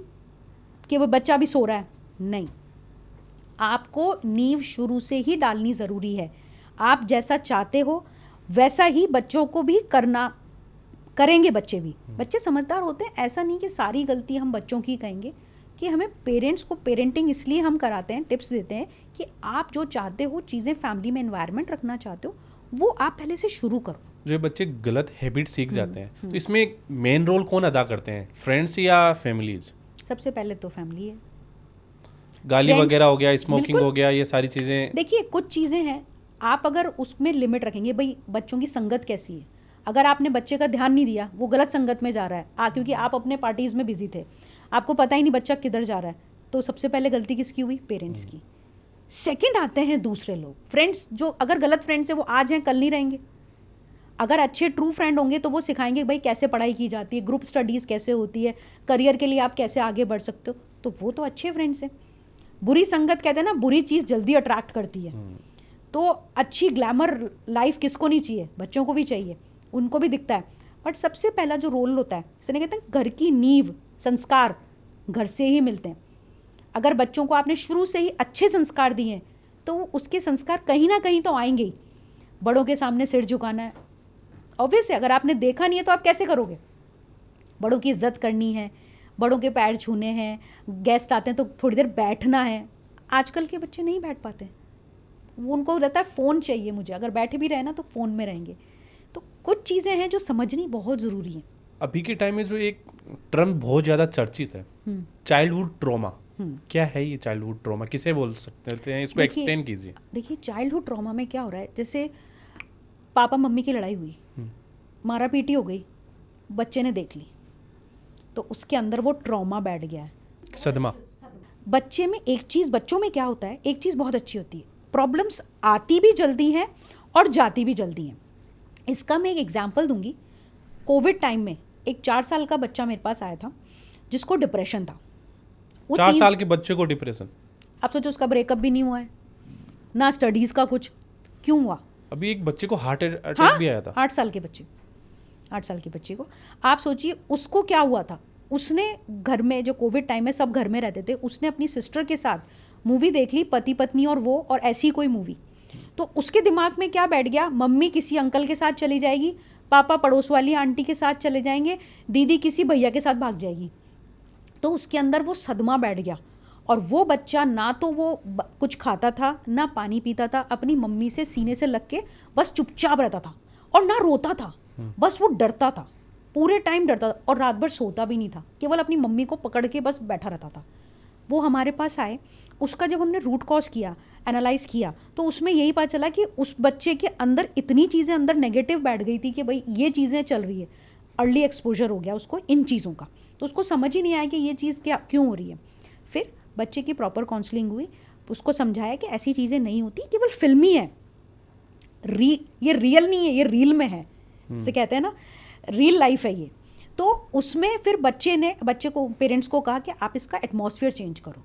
वो 5-7 दिन 10 दिन अपनी दादा दादी के पास गांव में गए, और वो सारी चीज़ें ठीक हो गई। तो कहते हैं ना, अपने रूट कॉज, अपनी धरती से, अपने ज़मीन से जुड़ा रहना ज़रूरी है। दादा दादी के पास गया, वहाँ गया, तो वो भूल गया सब चीज़ें, सारा डिप्रेशन उसका निकल गया। एक चीज़ मैं बिल्कुल बेसिक पूछना चाह रहा हूँ। हाँ, बच्चा छोटा होता है, हाँ, तो वो जिद करता है किसी भी चीज़ को लेने के लिए, रोने लग जाता है या कुछ भी हरकतें करने लग जाता है, तो वहाँ पे बच्चे को डांटना चाहिए या वहाँ पे उसको कुछ और तरीके से ट्रेन करना चाहिए? उसको और तरह से ट्रेन करना चाहिए। कुछ ऐसे टिप्स दो जैसे हर फैमिली वाला वो जो झेलता है, हर फैमिली। ठीक, जैसे अभी बच्चे ने कहा कि मुझे वो कार चाहिए, रेड वाली कार है। आजकल के बच्चे इतनी छोटी चीज़ें तो मांगते नहीं हैं, वो तो बड़ी बड़ी चीज़ें मांगते हैं कि हमें वो इतना महंगा वाला इंस्ट्रूमेंट चाहिए, प्ले स्टेशन वो चाहिए, ऐसा चाहिए, बहुत मांगते हैं चीज़ें। बट वहीं पे आप कह सकते हो, बेटा दिवाली आएगी ना, तब आपको ये दिलाएंगे, आपकी नेक्स्ट बर्थडे पे यही गिफ्ट होगा। बच्चे को एकदम मना भी नहीं करना है और एकदम से दिलाना भी नहीं है। वहीं पे पता है पेरेंट्स क्या गलती कर देते हैं, जो तुम अगर फर्स्ट आओगे ना तो हम दिलाएंगे, प्रेशर। वहीं आपको कहना है दिवाली आएगी या होली आएगी या कोई भी ओकेजनल जब आ रहा है ना, तब आप कहो कि तब हम दिलाएंगे। नहीं, वो तो गिफ्ट्स की बातें हो गई। हाँ। अब जैसे किसी की चॉकलेट देख लिया, कुछ ऐसी चीजें जो उसको नहीं खानी है या उसके लिए थोड़ा वो सही नहीं है, उसको बताओ कि भाई ये इस चीज़ के क्या नुकसान है। प्रॉपर बच्चों को अगर आप एजुकेशन दोगे, प्रॉपर समझाओगे कि आप किसी चीज़ के लिए नो क्यों कह रहे हो, तो बच्चा भी समझ जाएगा। वो फिर भी वो रो रहा है तो नहीं, वो उसका ध्यान बटा दो कि भाई देखो, ये देखो कैसे कैसे जा रहे हैं, ये देखो वहाँ ऐसे। बच्चे ना बिल्कुल, ये कहते हैं ना कि मिट्टी की जैसे है, उसको जैसे सांचे को ढालोगे ना वैसा बच्चा ढल जाएगा। बच्चे को डांटना कहाँ चाहिए? जब वो गलत चीज़ें कर रहा है, जैसे अब्यूजिव लैंग्वेज बोल रहा है ना, कोई चीज़ गलत कर रहा है, किसी को पिटाई कर रहा है दोस्तों की, या कुछ शरारत ऐसी होती है जो बच्चे को नहीं करनी चाहिए। टीवी देख रहा है या अपने सिबलिंग्स को मार रहा है, अग्रेशन उसमें बच्चे में आ रहा है, तो उन चीज़ों पे कंट्रोल करना चाहिए। जैसे कहते हैं टाइम आउट, बच्चे को बोल दो चुपचाप रहो, वहीं पे आपको 10 मिनट का टाइम आउट है कि आपको वैसे ही चुपचाप रहना है। ऐसे पनिशमेंट देने चाहिए बच्चों को, मारने धारने से, ऐसे करने से नहीं। थोड़ा सा प्यार से समझाओ बच्चों को, तो बच्चे ज़रूर समझेंगे। तो बच्चे को अगर कभी मारना भी पड़े तो किस कंडीशन में मारे और कितना मारे? ऐसे कोई वो लिमिट तो नहीं बना सकते, बस थोड़ा सा उसको, तो हल्का सा, उसको लगे भी नहीं और उसको हर्ट भी नहीं हो। कई पेरेंट्स ओवर स्ट्रिक्ट हो जाते हैं, वो भी गलत है। ओवर पैम्परिंग भी गलत है, तो ओवर स्ट्रिक्ट होना भी गलत है। तो बच्चों के अंदर डर बैठ जाएगा माँ बाप का। जॉइंट फैमिली में हमने देखा है, वहाँ समझाया नहीं जाता था, हाँ। सीधी थप्पड़ या जूता पड़ता था। तो वो पेरेंटिंग और अभी की पेरेंटिंग में बहुत डिफरेंस यार है। प्यार भी तो पहले बहुत मिलता था। घी कितना खाया है खिचड़ी में, हाँ। बाजरे की खिचड़ी में, खिचड़ी सब में घी भी तो बहुत खाया है। तो वो प्यार भी उतना ही देते थे जितना वो मार धाड़ रहे ना। तो वो तो क्या बैलेंस रहती थी लाइफ। बच्चों में समझ आ जाता है शुरू से कि हमें क्या क्या चीज़ें करनी है, क्या चीज़ें नहीं करनी है, कहाँ स्टॉप लगाना है, कहाँ आगे बढ़ना है। तो वो समझते थे बच्चे पहले। पेरेंट्स में अगर 2-3 बच्चे हो तो उनको ऐसे लगता है कि यार मेरे बड़े वाले भाई से मम्मी ज़्यादा प्यार करती है, मेरे से नहीं करती। हाँ। तो यहाँ पे बच्चों को कैसे समझाएं? यहाँ पे अगर 2-3 बच्चे हैं तो वो जलते हैं एक दूसरे से। हाँ, ये शुरुआती पेरेंट्स ही करते हैं। नींव किसने डाली? पेरेंट्स ने। देख वो कितना अच्छा पढ़ाई करता है, देख वो कितना संस्कारी है, देख वो मेरी सब बात मानता है। ये कंपैरिजन नहीं करना चाहिए। वहीं सिबलिंग्स को ये करवाएं कि नहीं, तुम दोनों को एक साथ रहना है, जिससे आगे भी जो उनकी अपकमिंग हो तो वो भी उनके अच्छे उसमें हो कि भाई दोनों का साथ देना है। आजकल भाई बहनों में कहाँ प्रेम रह गया है? प्रेम ही नहीं है, लड़ाई झगड़े होते हैं। क्यों? क्योंकि कंपैरिजन पेरेंट्स ने ला दिया है। वो पढ़ाई में तुम्हारी बड़ी सिस्टर अच्छी है ना, तुम्हारा भाई ये अच्छा करता है। तो कंपैरिजन नहीं करना चाहिए पेरेंट्स को। आप पहले देखिए कनेक्शन कैसे होता था। आप एक ही थान में अगर 3 भाई बहन हैं तो वो तीनों एक जैसे ही कपड़े पहनते हैं, सेम, ताकि वो आपस में लड़े नहीं कि यार इसकी अलग इसी में। हाँ। और अपने बड़े भाई के कपड़े छोटा भाई पहनता, फिर छोटे भाई के अगर होते थे फिर तीसरा नंबर पहनता था। ऐसे ही कपड़ों का भी चलता था, हर चीज़ में कनेक्टिविटी थी। अब अगर बड़े भाई ने एडिडास लिया है तो छोटे वाले को भी उससे हायर चाहिए, उसको नाइकी तीसरे, हाँ, फिर तीसरे को उससे भी हायर चाहिए। तो ये कंपैरिजन आने लग गया है। तो ये कंपैरिजन नहीं होना चाहिए बच्चों में। फिर वो रहता है मम्मी ने मेरे को 2,000 के दिलाए, भाई को 10,000 के दिला दिए। तो वो रहता है कहीं ना तो कोई लिमिट ही नहीं है। आप ये है कि आप जितना खरीदना है खरीदते ही जाओगे। तो बच्चों में मेंटलिटी जो है ना अभी ऐसी इस तरह की आ गई है कि मुझे और अच्छा चाहिए। तो फिर रिश्तों में भी ऐसा ही होता है, और अच्छा और बेटर। रील्स यही तो सिखाती हैं, ये पसंद नहीं आया स्क्रॉल, ये पसंद नहीं आया स्क्रॉल, हटाओ। तो चीज़ों का माइंड पे इम्पैक्ट तो पड़ता ही है। अच्छा, बिल्कुल मैं एक बिल्कुल बेसिक पूछूं, किस एज में बच्चे करना चाहिए? अगर पेरेंट्स की एज क्या है, या मतलब जब भी आप समझने लग जाओ ना एक दूसरे को, तब बच्चे कर सकते हैं, जहाँ आपकी समझ हो जाए। गाँव में यार 18-19 साल में शादियाँ हो जाती हैं, है ना। आप एज लिमिट कुछ नहीं कह सकते, पर जहाँ आप दोनों का तालमेल अच्छा हो गया, दोनों एक दूसरे को समझ गए हो, वहीं पे आपको बच्चा करना है। किसी के प्रेशर में आके नहीं कि फैमिली प्रेशर के कारण। क्योंकि मैंने यहाँ तक सुना है कि अगर हस्बैंड वाइफ के अगर बन नहीं रही है, रिलेशन अच्छा नहीं है, तो फैमिलीज वाले क्या बोलते हैं, बच्चा कर लो, ये बन जाएगी। ये पहले 80s-90s की बात है, अब ऐसा नहीं है। क्योंकि फिर प्रॉब्लम्स क्रिएट होती हैं और अलग तरह की। क्योंकि फिर अभी मेरे पास एक केस आया था प्री कंसीविंग काउंसलिंग का। उसने केस में आपको हैरानी होगी कितनी चीज़ें उसने करी थी। क्योंकि वो केस इसलिए आया था क्योंकि वाइफ चाहती थी बच्चा, हस्बैंड नहीं चाहता था। तो उसने पूरी एक्सेल शीट अपनी रेडी करी T-9 मंथ्स की, कि आप बच्चा कंसीव करने तक का 18 साल तक उसका क्या कॉस्ट आएगा। एक बच्चे को रेस करने के लिए कितना कॉस्ट आता है, अच्छा, क्या वो आप सोच प्लानिंग लेके आए थे आपके पास? पूरा प्लानिंग लेके आए थे। आप भी शॉक्ड होंगे कि ऐसा भी पेरेंट कोई कर सकता है, क्योंकि उसने पूरा सोचा कि अगर बच्चा, क्योंकि फादर एग्री नहीं था कि यार टीचर होगा वो बजट प्लान ज्यादा करते हैं। बिल्कुल सही। टीचर ही करते होंगे ऐसी हरकतें। आप बताइए कितना कॉस्ट लगता होगा? मैम कम से कम 20-25 लाख रुपए तो मान के चल सकते हैं भाई, इतना हो सकता है खर्चा। पक्का लॉक कर दूं? मेरा आइडिया यहाँ तक है। आप यकीन नहीं मानेंगे, एक बच्चे को रेज करने के लिए 60 लाख रुपीस लगते हैं, और कंसीव करने से लेके 18 ईयर्स तक। सोच सकते हैं? 60 लाख रुपए। यस, इस जयपुर जैसी सिटी में। जो एक्सेल शीट लेके आए थे पेरेंट्स, उसमें उसके जो थे पार्टनर थे, हस्बैंड, वो पूरी एक्सेल शीट रेडी करके लाए कि इतना खर्चा है, क्योंकि वो हस्बैंड जो था उसका ओवर प्रैक्टिकल था। और गलती से अगर 2-3 बच्चे हो गए तो 1.5-2 करोड़ के नीचे तो आ गई फैमिली। बिल्कुल, तो फिर जॉइंट फैमिली का बढ़िया था सिस्टम। बिल्कुल जॉइंट 5-6 बच्चे होते थे, 8-10 बच्चे हो रहे हैं। हाँ, पता ही नहीं चलता था कि पढ़ाई किसने करा दी, आपकी बर्थडे पार्टीज किसने ऑर्गेनाइज करती। तो ये सब चीज़ें थी जो जॉइंट फैमिली में पता ही नहीं लगता था। अब अगर आप न्यूक्लियर फैमिली में हैं तो ये चीज़ें तो अब पूरा कैलकुलेटिव होके तो आपको चलना पड़ेगा। सेकंड बच्चा प्लान करने से पहले सोचना पड़ेगा। इतना डीपली कौन सोचता है? बट अब सोचना ज़रूरी है। लेकिन इतना भी नहीं सोचना चाहिए, डर लगने लगता है फिर। डर के आगे ही जीते हैं। फिर डर लगेगा। ठीक है, अच्छी कैलकुलेशन की, जिसने भी की सैल्यूट है भाई तेरे को। मैम एक चीज़ कॉमनली देखने को मिलती है अभी सोशल मीडिया पे, अभी मूवी भी आई थी एक सयारा करके, जिसमें काफ़ी बच्चों ने इस पे रील बनाई, रोए, पता नहीं ऐसी चीज़ें देखने को मिली कि ये पढ़ने आए थे कि ये सयारा मूवी देख के ये एक्टिंग करने आए थे। सबको ऐसा फील आ रहा था कि सबकी पता नहीं क्या दुख भरी कहानी है, सब ने कितने ब्रेकअप कर रखे होंगे। तो मैं यही करना चाह रहा हूँ, प्यार में खाया हुआ धोखा लोग भुला नहीं पाते अपने ब्रेकअप्स को। कुछ बिजनेसमैन की भी अगर कहानी देखें तो किसी के साथ बिजनेस कर रहे होते हैं और उसका एक पार्टनर उसको चीट कर देता है या धोखा दे देता है और रोड पे ला देता है कि उसकी कहानी खत्म। अब उन चीज़ों से बाहर कैसे निकले? एक ट्रोमा सेट हो गया यार, मैं ज़िंदगी में प्यार नहीं करूँ, मैं ज़िंदगी में दूसरा रिलेशन में जाऊँ ही नहीं, कि उनको सेट हो जाता है, डर लगने लग जाता है। किसी के साथ एक बार एक्सीडेंट हो गया तो वो गाड़ी चलाना बंद कर देता है, राइट। डर लगने लग जाता है उन चीज़ों से। तो उस डर को कैसे निकालें? डर को देखो, थोड़ा टाइम लगता है, टाइम हील्स एवरीथिंग, बट समय के अनुसार सब चीज़ें ठीक हो जाती हैं अगर आप ठीक करना चाहो तो। ब्रेकअप हुआ है, टाइम ज़रूर लगेगा, बट धीरे धीरे आप उस चीज़ से निकल आओगे। कोई भी लॉस भी हुआ है, कुछ भी चीज़ हुई है, तो समय ज़रूर लगता है, बट आप निकल सकते हो। बट शर्त यह है कि आप निकलना चाहते हो क्या, उस चीज़ को समझना, प्रैक्टिकल होके सोचना कि भाई ठीक है, इमोशनली तो हम हो गए थे डाउन, बट अब रियल लाइफ में आना ज़रूरी है, नॉट रियल लाइफ। ये जितने भी ट्रोमा सेट होते हैं जिनके, यस, वो फिर ये ड्रग्स एडिक्शन की तरफ क्यों ज़्यादा बढ़ते हैं? क्योंकि उन्हें सुकून लगता है कि दिमाग हमारा बंद हो गया है, बट वो कितनी टाइम तक रहेगा आपका नशा?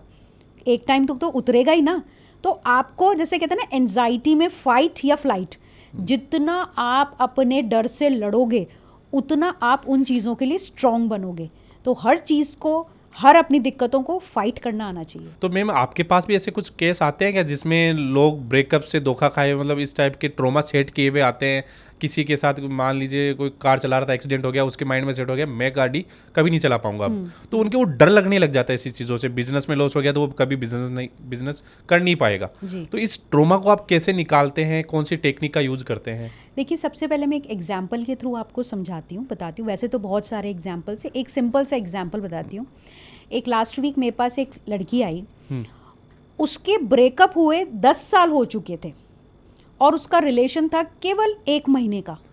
1 महीने के रिलेशन के चक्कर में 10 साल खराब कर दिए। वो उसने ना तो अपनी पढ़ाई करी, ना वो अपने आगे कोई रिलेशन बना पाई, कुछ भी नहीं। उसने केवल अपने आप को एक कमरे में बंद कर लिया उसके। और ऐसा भी नहीं कि दोनों का बहुत डीप कनेक्शन हो, ऐसा 1 महीने में तो कितना ऐसा कुछ नहीं होता है, बट उसने अपने अंदर ये गलत चीज़ें डाल ली कि मैं इस लायक नहीं हूँ, मुझे कोई पसंद नहीं करता, वो मेरे से दूर कैसे चला गया। वो डीपली कनेक्ट हो गई थी उससे। वो मेरे से दूर इसलिए चला गया होगा कि मेरे में कुछ कमी है। मेरे में कुछ कमी है। तो वो उसने 10 साल लगा दिए अपने आप को आप ब्लेम करना। 10 साल लगा दिए। आप सोचिए वो 10 साल से निकलना ही नहीं चाह रही थी। फिर हमने उसको थ्रू थेरेपीज़, अपना मेन हिप्नोसिस होता है, हिप्नोसिस के थ्रू हम जितने भी ट्रॉमाज है, प्रॉब्लम्स है, माइंड रिलेटेड प्रॉब्लम्स है, उनको अपन ठीक कर सकते हैं। एक बच्चा ऐसा आया था जिसका एक्सीडेंट हो गया था, बाईसाइकिल से उसका एक्सीडेंट हो गया था। तो उसके अंदर रोड से डर बैठ गया था कि मैं रोड पे नहीं चलूँगा, अगर रोड पे चलूँगा तो मेरा एक्सीडेंट हो जाएगा। हिप्नोसिस किए उसके सेशंस में, और वो बच्चा अब आराम से जाता है और खुद कार भी ड्राइव करता है। ओके, ये इस टेक्निक में क्या होता है, कैसे? हम क्या हिप्नोसिस के थ्रू हम आपके बैक ऑफ द माइंड को ट्रांस में ले जाके आपके सबकॉन्शियस माइंड पे वर्क करते हैं, जिससे कि आपके जो भी मेंटल ट्रॉमास बैठे हुए हैं, अगर चाइल्डहुड बैड मेमोरीज भी हैं, कोई भी और ट्रॉमा बैठ गया है, कोई आपने एक्सीडेंट देख लिया है जो कहते हैं शॉकिंग एकदम से हुआ है, जो आपके ब्रेन पे बहुत ज़्यादा इफेक्ट पड़ा है, उसको हम हील अप कर सकते हैं। तो वो चीज़ें भुलाई जाती है या रिप्लेस की जाती है? नहीं, भुलाई जाती हैं बिल्कुल। वो एज ए पिक्चर जैसे कहते हैं ना, हम उसमें डिलीट ही मार देते हैं उसको। फिर जब आप चाहोगे नहीं कि वो चीज़ बैड मेमोरीज आपके आए, तो वो नहीं आएगी। तो यहाँ पे भी पेरेंटिंग का रोल रहता है क्या? जैसे 1 महीने के रिलेशन के चक्कर में 10 साल खराब कर दिए, तो यहीं पे अगर पेरेंटिंग सही से की होती है या उनको माइंड डेवलप या ऐसी प्रॉब्लमों से निकलने का तरीका बताया हुआ होता, तो मेरे हिसाब से वो इतना नहीं होता। ये लो, उसमें वो बच्ची इंट्रोवर्ट थी, वो अपने पेरेंट्स से ओपन अप नहीं थी, उसको बचपन से ही प्यार नहीं मिला माँ बाप का। उसके माँ बाप ने उसके जो और सिबलिंग्स थे उन पे ज़्यादा ध्यान दिया, इसको रखा कि केवल पढ़ाई कर, तुझे केवल पढ़ाई करना है और अपने सब भाई बहनों का ध्यान रखना है। तो उसको इमोशनली कनेक्ट नहीं हुए उससे, तो वो उसकी इमोशनली जो थी डिपेंडेंसी उस लड़के पे बन गई। लड़का केवल यही बात करता था, तुम कैसी हो, तुमने खाना खाया नहीं खाया, तुम्हारा आज का पूरा दिन कैसा रहा। वो ये छोटी छोटी बातें करता था, थोड़ा सा उसको पैम्पर करता था बस। बट वहीं पे उसके पेरेंट्स ने उस पर ध्यान नहीं दिया। अगर यहीं पेरेंट्स प्रॉपर बच्चों पे ध्यान देते हैं तो बच्चा अच्छी ग्रोथ करता है। अगर बच्चों को शुरू से प्यार मिलता है ना, तो वो बाहर प्यार नहीं ढूंढते हैं। तो इसलिए हमें शुरू से पेरेंट्स को चाहिए कि बच्चों को एक बॉन्डिंग के साथ एक प्यार ज़रूर दें, जिससे क्या वो ये ब्रेकअप्स और ये फैमिली प्रॉब्लम्स, इसने नहीं बात करी उसने नहीं बात करी, तो वो इमोशनली बैलेंस रहते हैं। अगर माँ का प्यार नहीं मिला है बेटे को, तो बेटा जिससे भी कनेक्ट होगा ना वो डीपली कनेक्ट होगा। बेटी को अगर फादर का प्यार नहीं मिला है, तो वो जिस भी लड़के से कनेक्ट होगी ना वो डीपली कनेक्ट होगी। तो ये बेसिक चीज़ें हैं जो समझनी ज़रूरी है। हमारी माँ बाप क्या है, हमारी जड़ें होती हैं। अगर आपकी जड़ें, आपका रूट स्ट्रॉन्ग है, तो आप उस पेड़ में फल फूल अच्छे से खिल सकते हो। तो हमें अपनी जड़ें मजबूत करनी है और अपने कहते हैं ना परिवार को बांध के रखना ज़रूरी है। हाँ, ये चीज़ हमने भी देखी है कि अभी के टाइम पेरेंट्स क्या है, फिजिकल नीड्स पूरी कर रहे हैं, जैसे कपड़े हो गया, स्कूल जाना, खाना वगैरह सब पूरी कर पा रहे हैं, लेकिन मेंटली और फिजिकली वो चीज़ें अवेलेबल नहीं हो पा रही है। हाँ। तो कहीं ना कहीं ये बहुत बड़ा रीजन है, ये इंपॉर्टेंट चीज़ है जो अभी मिसिंग हो रही है। भाई उनको लग रहा है कि फिजिकल चीज़ें तो हम प्रोवाइड कर पा रहे हैं, लेकिन मेंटली और इमोशनली वो चीज़ें नहीं हो पा रही। Yes, right. तो आगे जाके वो दिक्कत कर रही है। हाँ। मैं एक पॉइंट आपसे डिस्कस करना चाहता हूँ। अभी डिस्कशन के थ्रू ही मेरे एक माइंड में आया वो पॉइंट कि अभी के टाइम डिवोर्स के केस बहुत ज़्यादा बढ़ रहे हैं, तो कहीं ना कहीं बच्चों पे भी इसका इम्पैक्ट पड़ता है।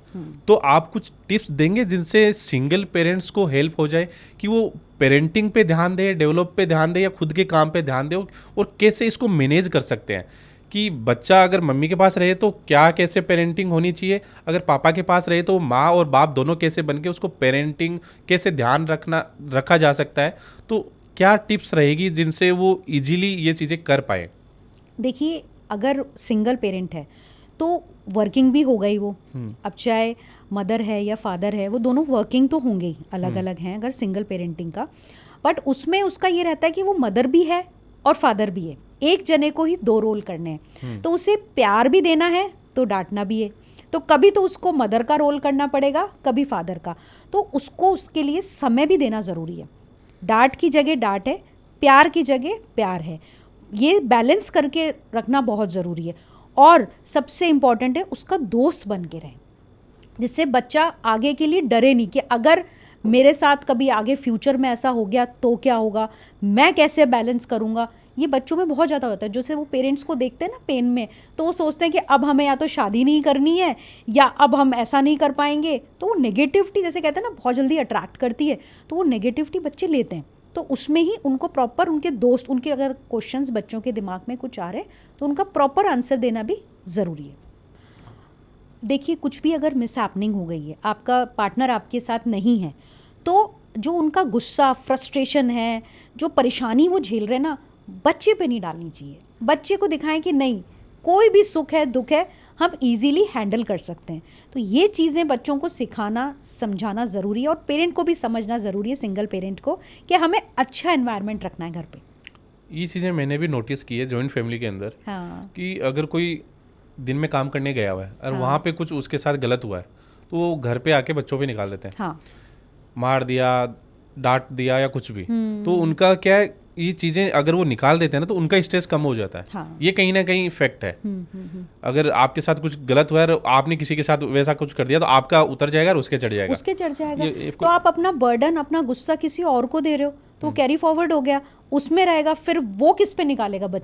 बच्चा या पार्टनर है, वो किस पे निकालेगा? तो वो ये फिर परेशानी फिर क्रिएट करता रहता है।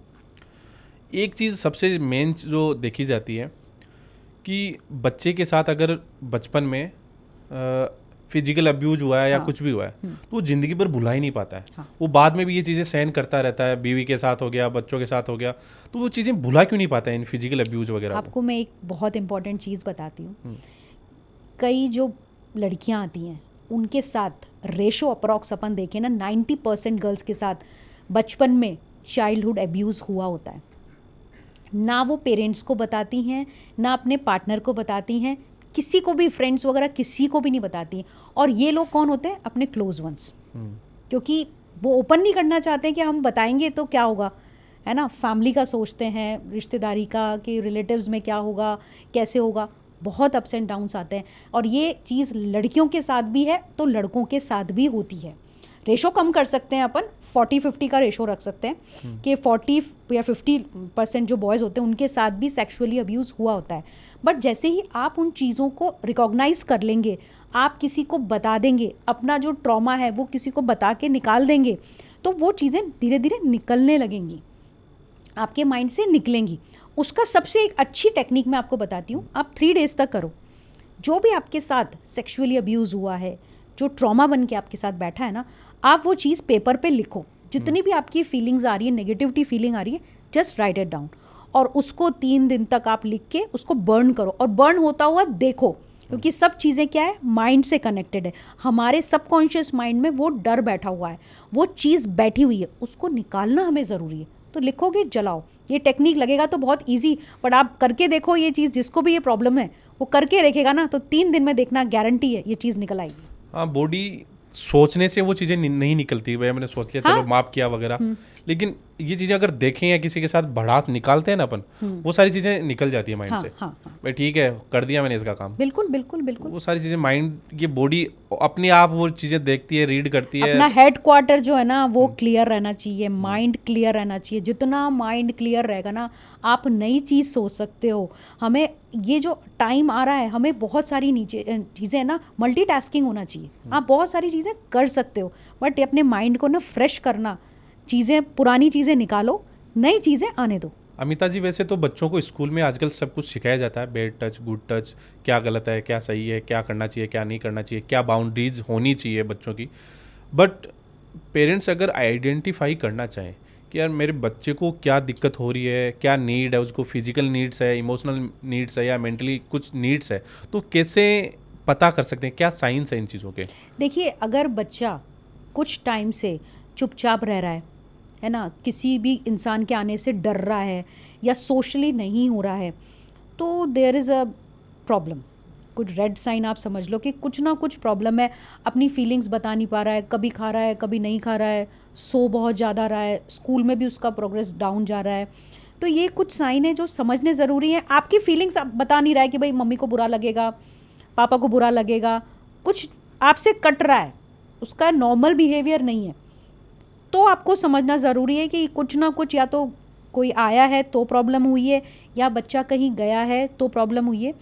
इसमें अगर आपको लग रहा है बच्चे का बिहेवियर चेंज हो रहा है, बिहेवियर पैटर्न चेंज हो रहा है, उसमें आप बच्चे को पास में बुलाएं, है ना, उससे थोड़ा सा फैमिलियर हो, फिर अगर आपको जहाँ जहाँ पॉइंट्स लग रहे हैं कि भाई किसी के आने से उसको प्रॉब्लम हो रही है, या बच्चा स्कूल जाने से डर लग रहा है, या तो उसके साइन आप देख लें कि किस चीज़ से इसको ज़्यादा डर लग रहा है, बच्चा एकदम से चौंक रहा है ना, उसको एकदम से रात को एकदम घबरा के उठ रहा है, तो वहाँ आपको समझना ज़रूरी है कि यहाँ कुछ ना कुछ प्रॉब्लम है जिससे बच्चों का ऐसा बिहेवियर नहीं होता। बच्चे कैसे होते हैं, हंसते हैं, बोलते हैं, क्यों बड़ों को भी कहते हैं ऐसे बच्चों के जैसे बन के रहो, हंसने बोलने वाले। तो जहाँ बच्चा हंस बोल नहीं रहा है, जो नॉर्मल बिहेवियर करता था, खेल नहीं रहा है, दोस्तों के पास नहीं जा रहा है, तो वहाँ प्रॉब्लम है। ओके, ये तो हुआ आउटसाइड। अगर डोमेस्टिक वायलेंस हो रहा है घर में ही, तो बच्चा उसको कैसे सही वे में ले सकता है, या उस पर कैसे कोई कंट्रोल कर सकता है बच्चा? बच्चे को बोलना ज़रूरी है, क्योंकि वो घर से ही परेशान है और सब जगह सही है। हाँ। तो वो कैसे, बच्चे के लिए कोई टिप्स होगी कि कैसे लें उसको या कैसे मैनेज करें? देखिए बच्चों के लिए तो ये है कि आपको बोलना ज़रूरी है। आप जितना अपने लोगों से हो सकता है, पापा मम्मी से आप इतने फ्रैंक नहीं हो, बुआ से, मामा से, दादा से, दादी से, जिससे भी आप बोल सकते हो ना, तो बोलो। आप जितना बोलोगे उतना आपको लोग समझेंगे। तो बच्चों के लिए भी यही है कि आप समझें और अपने आप को एक्सप्रेसिव बने, इंट्रोवर्ट नहीं। आप इंट्रोवर्ट रहेंगे तो आप प्रॉपर समझा नहीं पाएंगे पेरेंट्स को या फैमिली को, तो आपको बोलना ज़रूरी है।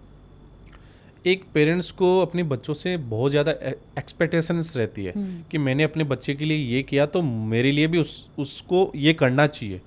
मैं बोलूँ वैसा ही वो काम करे, मैं बोलूँ वो वैसा रहे। तो एक पेरेंट्स को बच्चे पे कितना कंट्रोल रखना चाहिए और कितना फ्रीडम देना चाहिए? एक्सेप्टेशंस जो होती है ना, उम्मीद, ये आप किसी भी रिलेशन में आप नहीं रख सकते हो। ना हस्बैंड वाइफ से रख सकता है, ना वाइफ हस्बैंड से रख सकती है, ना बच्चे पेरेंट्स से, ना पेरेंट्स बच्चे से। आप नहीं रख सकते हो। वहाँ आपको समझना चाहिए कि फ्रीडम दो, सबका अपना इंडिपेंडेंस है। आप जिस जैसे आपको चाहिए, आप घूमना फिरना, बच्चों पे उम्मीदें लगाना आप थोड़ा बंद करो।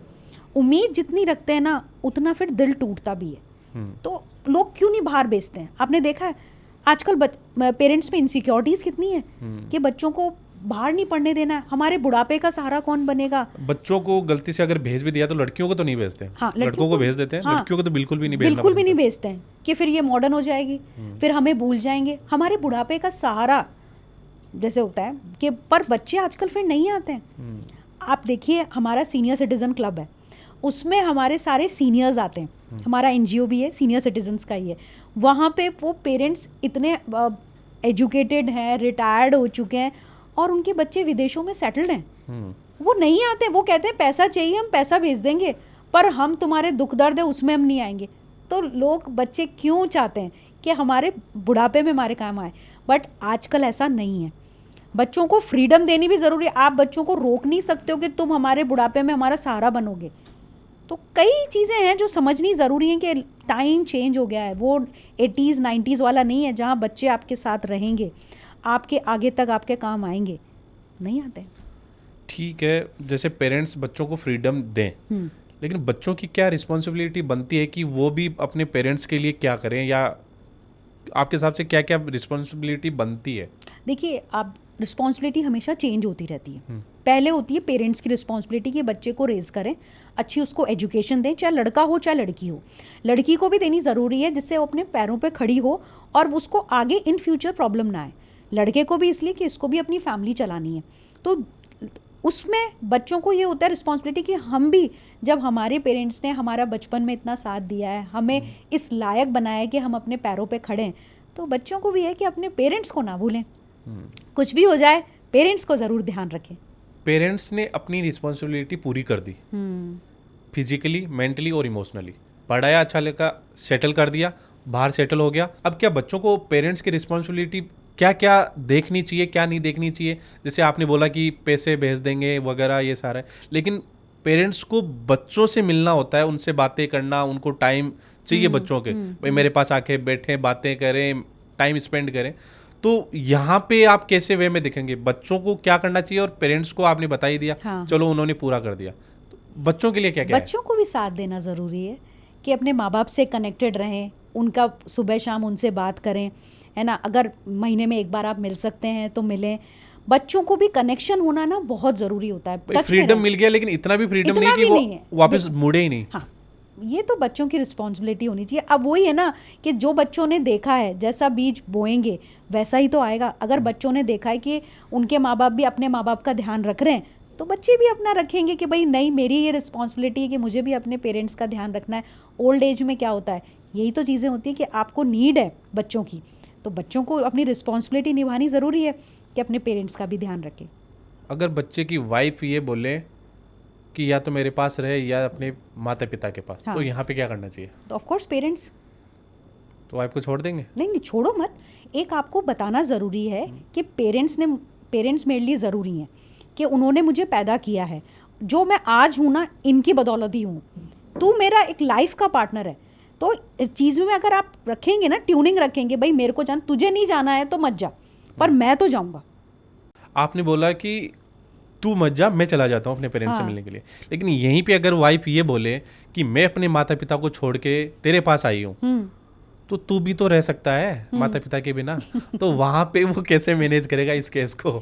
नहीं तो लड़कियां भी जाती हैं, अपने पीयर जाती हैं, वहाँ तो ऐसे रोक टोक तो नहीं है। सबको कहते हैं ना, फ्रीडम होनी चाहिए कि तुम भी जाओ और मैं भी जाऊँ पेरेंट्स के पास। आपको कि भाई ऐसे रोक टोक नहीं होनी चाहिए कि भाई तुम नहीं जा सकते। बट वाइफ में क्या होता है, वो दिनों दिनों तक रह जाती हैं। ये चीज़ें नहीं होनी चाहिए। जाओ, मिल के आओ, जो भी चीज़ें, दोनों को रोकना नहीं चाहिए पेरेंट्स से मिलने के लिए, दोनों मिल सकते हैं आराम से। देखिए इसीलिए कहते हैं ना प्री मैरिज काउंसलिंग इसलिए ज़रूरी होती है कि जो भी आपके क्वेश्चंस हैं, जो भी आपकी प्रायोरिटीज़ हैं, आप पहले ही शादी से पहले ही डिसाइड कर लो। भाई मैं अपने माता पिता से मिलने टाइम टू टाइम जाऊंगा, हाँ। टाइम दूंगा, उनको भी, आपको भी दूंगा और उनको भी हाँ दूंगा। बिल्कुल बैलेंस। अब आप एग्री करते हो तो शादी होगी, वरना नहीं होगी। नहीं ऐसा नहीं, पर समझना ज़रूरी है यार, जिसको जैसे आप है ना उसको वैसा ही एक्सेप्ट करो। चेंजेस आप बहुत ज़्यादा नहीं कर सकते हो, तो आपको सेट करना ज़रूरी है। अब मान लो लड़की है, उस लड़की की फैमिली में केवल वो ही लड़की है जो अर्न करती है, पैसा कमाती है।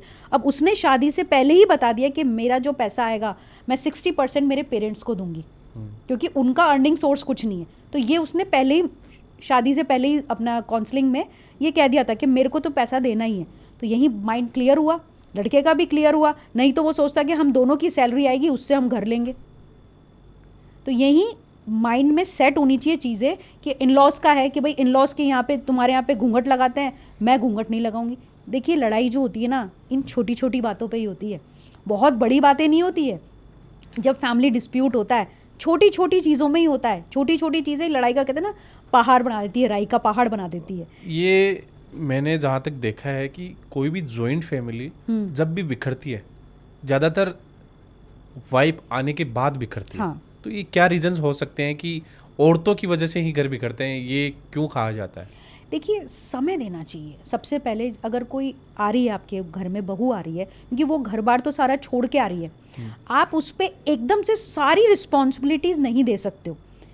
थोड़ा थोड़ा समय दें एक दूसरे को, और फिर इतना ज़्यादा भी नहीं कि आप बिल्कुल उसको बैकआउट कर दो। एक कहते हैं ना परिवार के जैसे, शुरू में तो सब यही कहते हैं इन लॉज कि हमारी बेटी के जैसे रहेगी, बट उसको प्यार दिया क्या? बेटी को तो इतनी फ्रीडम दी है आपने, क्या बहू को भी दी क्या आपने? नहीं। जब आप कह रहे हो कि बेटी जैसे ही रखोगे, तो फ्रीडम भी देनी आपको ज़रूरी है। तो इसमें ही होता है कि प्री मैरिज काउंसलिंग से आप है ना सब चीज़ें आप पहले से ही सेट रख सकते हो, क्योंकि जब शादी हो जाती है ना, फिर उसमें चेंजेस नहीं आएंगे किसी भी फैमिली मेम्बर्स में। इसलिए एक दूसरे को प्रॉपर समझना ज़रूरी है। हर चीज़ों के टर्म्स एंड कंडीशंस होते हैं, वो सोचना ज़रूरी है। अमिता जी, एक बात पूछनी थी, जैसे रियल लाइफ केस ही है। हम मूवी देखने जा रहे थे, तो बच्चा साथ में था, तो बीच में एक टॉयज की शॉप आ गई।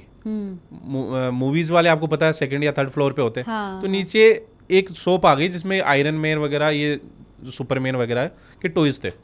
अब बच्चे ने जिद कर ली कि मूवी मैं देखने नहीं जा रहा, मेरे को तो टॉयज चाहिए, और लेट गया वहीं पे। और खतरनाक तरीके से चिल्ला रहा, पूरे मॉल वाले देख रहे हैं हो क्या गया इसके। अब उस कंडीशन में मुझे क्या करना चाहिए एज ए पेरेंट्स? मैं उसको टॉयज दिलाऊं, क्योंकि वो टॉयज भी बहुत महंगा है, 5-10 हज़ार रुपये का टॉयज है। अब लोग मुझे देख रहे हैं कि यार तू बच्चे को टॉयज नहीं दिला सकता। आपने तो क्या किया उसमें ये बताओ? वो दिलाना पड़ा। यही आपकी गलती है। अब वो पूरे माहौल खराब कर दिया वहाँ का। करने दो, कितना चिल्लाएगा, कितना रोएगा, छोड़ दो उसको वहीं पे, क्योंकि उसको बच्चे को समझ आ गया है कि मैं ऐसा चिल्लाऊंगा, ऐसा रोऊंगा, तो मेरे पापा मम्मी मुझे ये चीज़ दिला देंगे। बच्चे आजकल के ना बहुत शानदार, वो कहते हैं ना कि माइंड से बहुत सेटअप उनका स्ट्रांग होता है, माइंड सेट उनको उनकी आपकी वीक पॉइंट है ना आपका वो पता है, नस पकड़ ली उन्होंने कि मैं ऐसे रोऊंगा चिल्लाऊंगा तो पापा मम्मी ये मुझे दिला देंगे। अच्छा, वहाँ पे अगर वो नहीं दिलाऊं तो क्या करना चाहिए? डिस्ट्रैक्ट कर दो, अभी चलो पहले मूवी देख के आते हैं, चलो जो तुम्हें पॉपकॉर्न खाना है ना, तुम्हें वो आइसक्रीम भी लेनी है ना, चलो चलो पहले वो करके आते हैं बेटा, फिर वापस आते हैं। इतने में तो शॉप बंद हो जाएगी, बच्चा भूल गया। आजकल बच्चों को याद भी रहने लग गया है। नहीं आप थोड़ा सा डिस्ट्रैक्ट नेक्स्ट डे बोलते हैं हाँ चलेंगे ना। हाँ। जब नेक्स्ट मूवी में चलेंगे ना 6 महीने बाद, तब दिलाएंगे। आप क्या ना टाइम बोलते जाओ उसको, तो बच्चा इतने में भूल जाएगा, तो उसको सब वो आपकी फिर क्या नस नहीं पकड़ेगा, उसको समझ आ जाएगा यार मैं कितना भी बोलता हूँ ना पापा मम्मी दिलाते नहीं है, बस बोलते ही हैं। तो उसको ट्रिक आपकी जो है ना वो थोड़ी सी समझ आ जाएगी कि नहीं ऐसे नहीं करना है। अब बच्चे रोते हैं चिल्लाते हैं, एक मैं एग्जाम्पल आपको देती हूँ, छोटा सा एग्जाम्पल। एक बच्चा मेरे पास 10 साल का आया, सिंगल चाइल्ड था, उसकी दिल्ली एम्स में उसके मेडिसिन चल रही थी, साइकेट्रिक मेडिसिन। उसको कहते हैं ना फिट्स आते थे, उस बच्चे को फिट्स आते थे, वो यूं करता था वो फिट्स में, मिर्गी टाइप। हाँ मिर्गी आती थी उस बच्चे को। मेरे पास आए सेशन में, उसको बोला कि भाई इसके फिट्स आते हैं मैम, क्योंकि स्कूल भी नहीं जा रहा है, 1 साल से वो स्कूल भी नहीं जा रहा है। जब भी जाता उसका मन होता तब जाता, जितनी देर उसको पढ़ना था उतनी देर पढ़ता। उसको सारा है ना कहना, उसको बहुत पैम्पर कर रखा था कि भाई इसको कुछ भी नहीं कहना है, इसको कुछ भी डांटना नहीं है, इसको जो कहे, इसको जंक फूड चाहिए, फ़ोन चाहिए, सब हम दे देंगे। ठीक है, मेरे पास आए, 1-2 सेशन तक तो मैंने उनकी काउंसलिंग करी, समझा।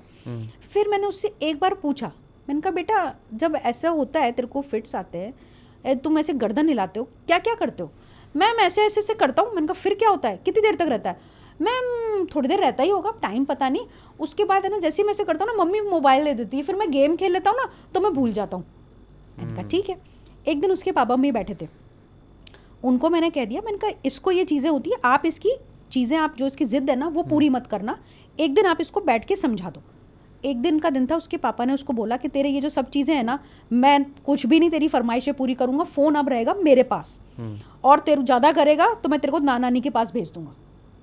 क्योंकि वो नाना नानी उसके बहुत स्ट्रिक्ट थे, मोबाइल वगैरह कुछ नहीं देते थे, वो कहते थे कि अपने यहीं पे स्टडीज़ करो, यहीं पे रहो। बच्चे को ऐसा किया, उस दिन पूरे दिन उसको फिट्स नहीं आए।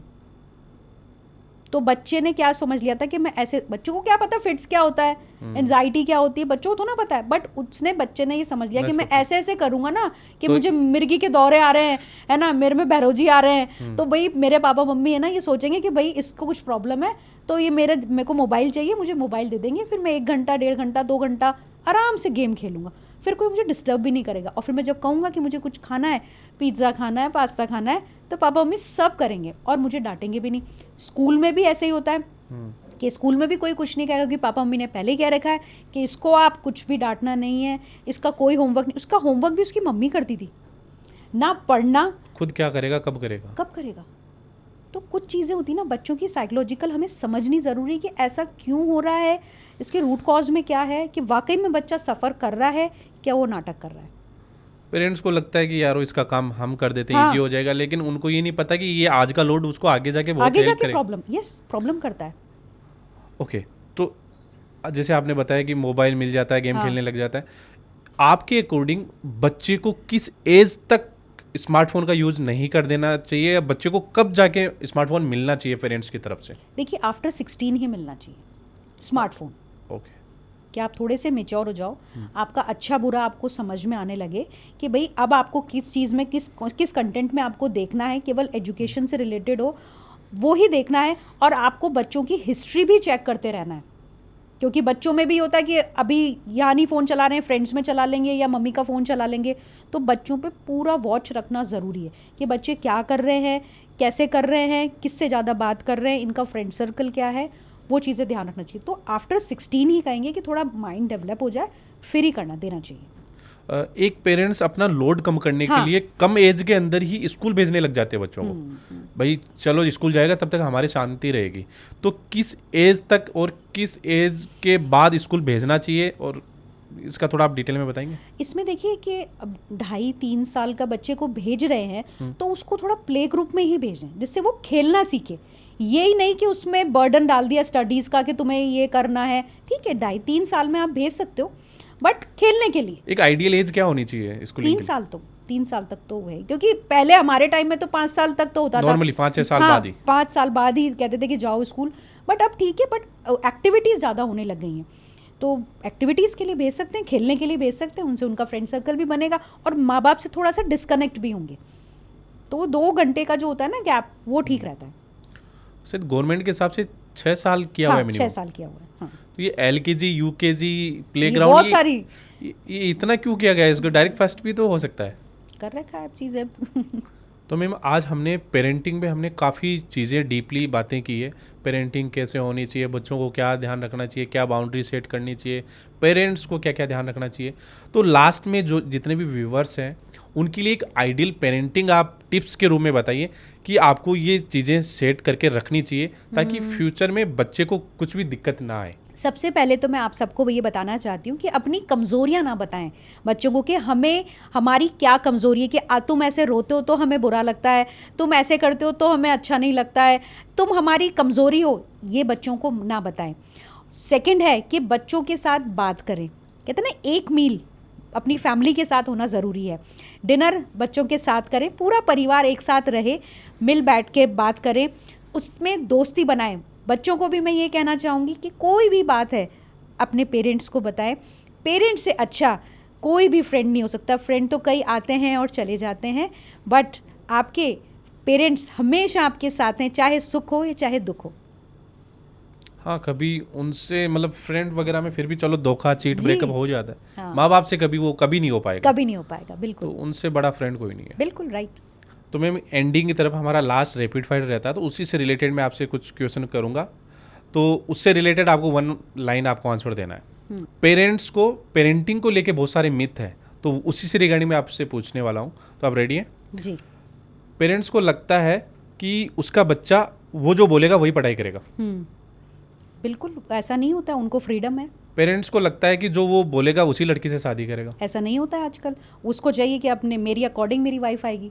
पेरेंट्स को लगता है कि बच्चे उस जिंदगी भर उनके साथ रहेंगे। ये तो सबसे बड़ा मिथ है। बच्चे नहीं होते हैं कि आप सोचो कि बच्चे आपके बुढ़ापे की लाठी रहेंगे, आपके बुढ़ापे में आपके साथ रहेंगे, ऐसा नहीं होता है।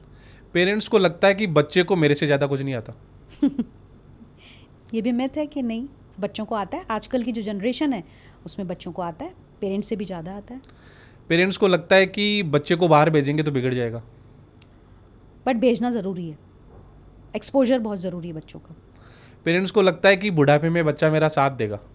मिथ है, नहीं होता है। बच्चे अपनी अकॉर्डिंग ही चलते हैं, कि आजकल बच्चे साथ नहीं देते हैं।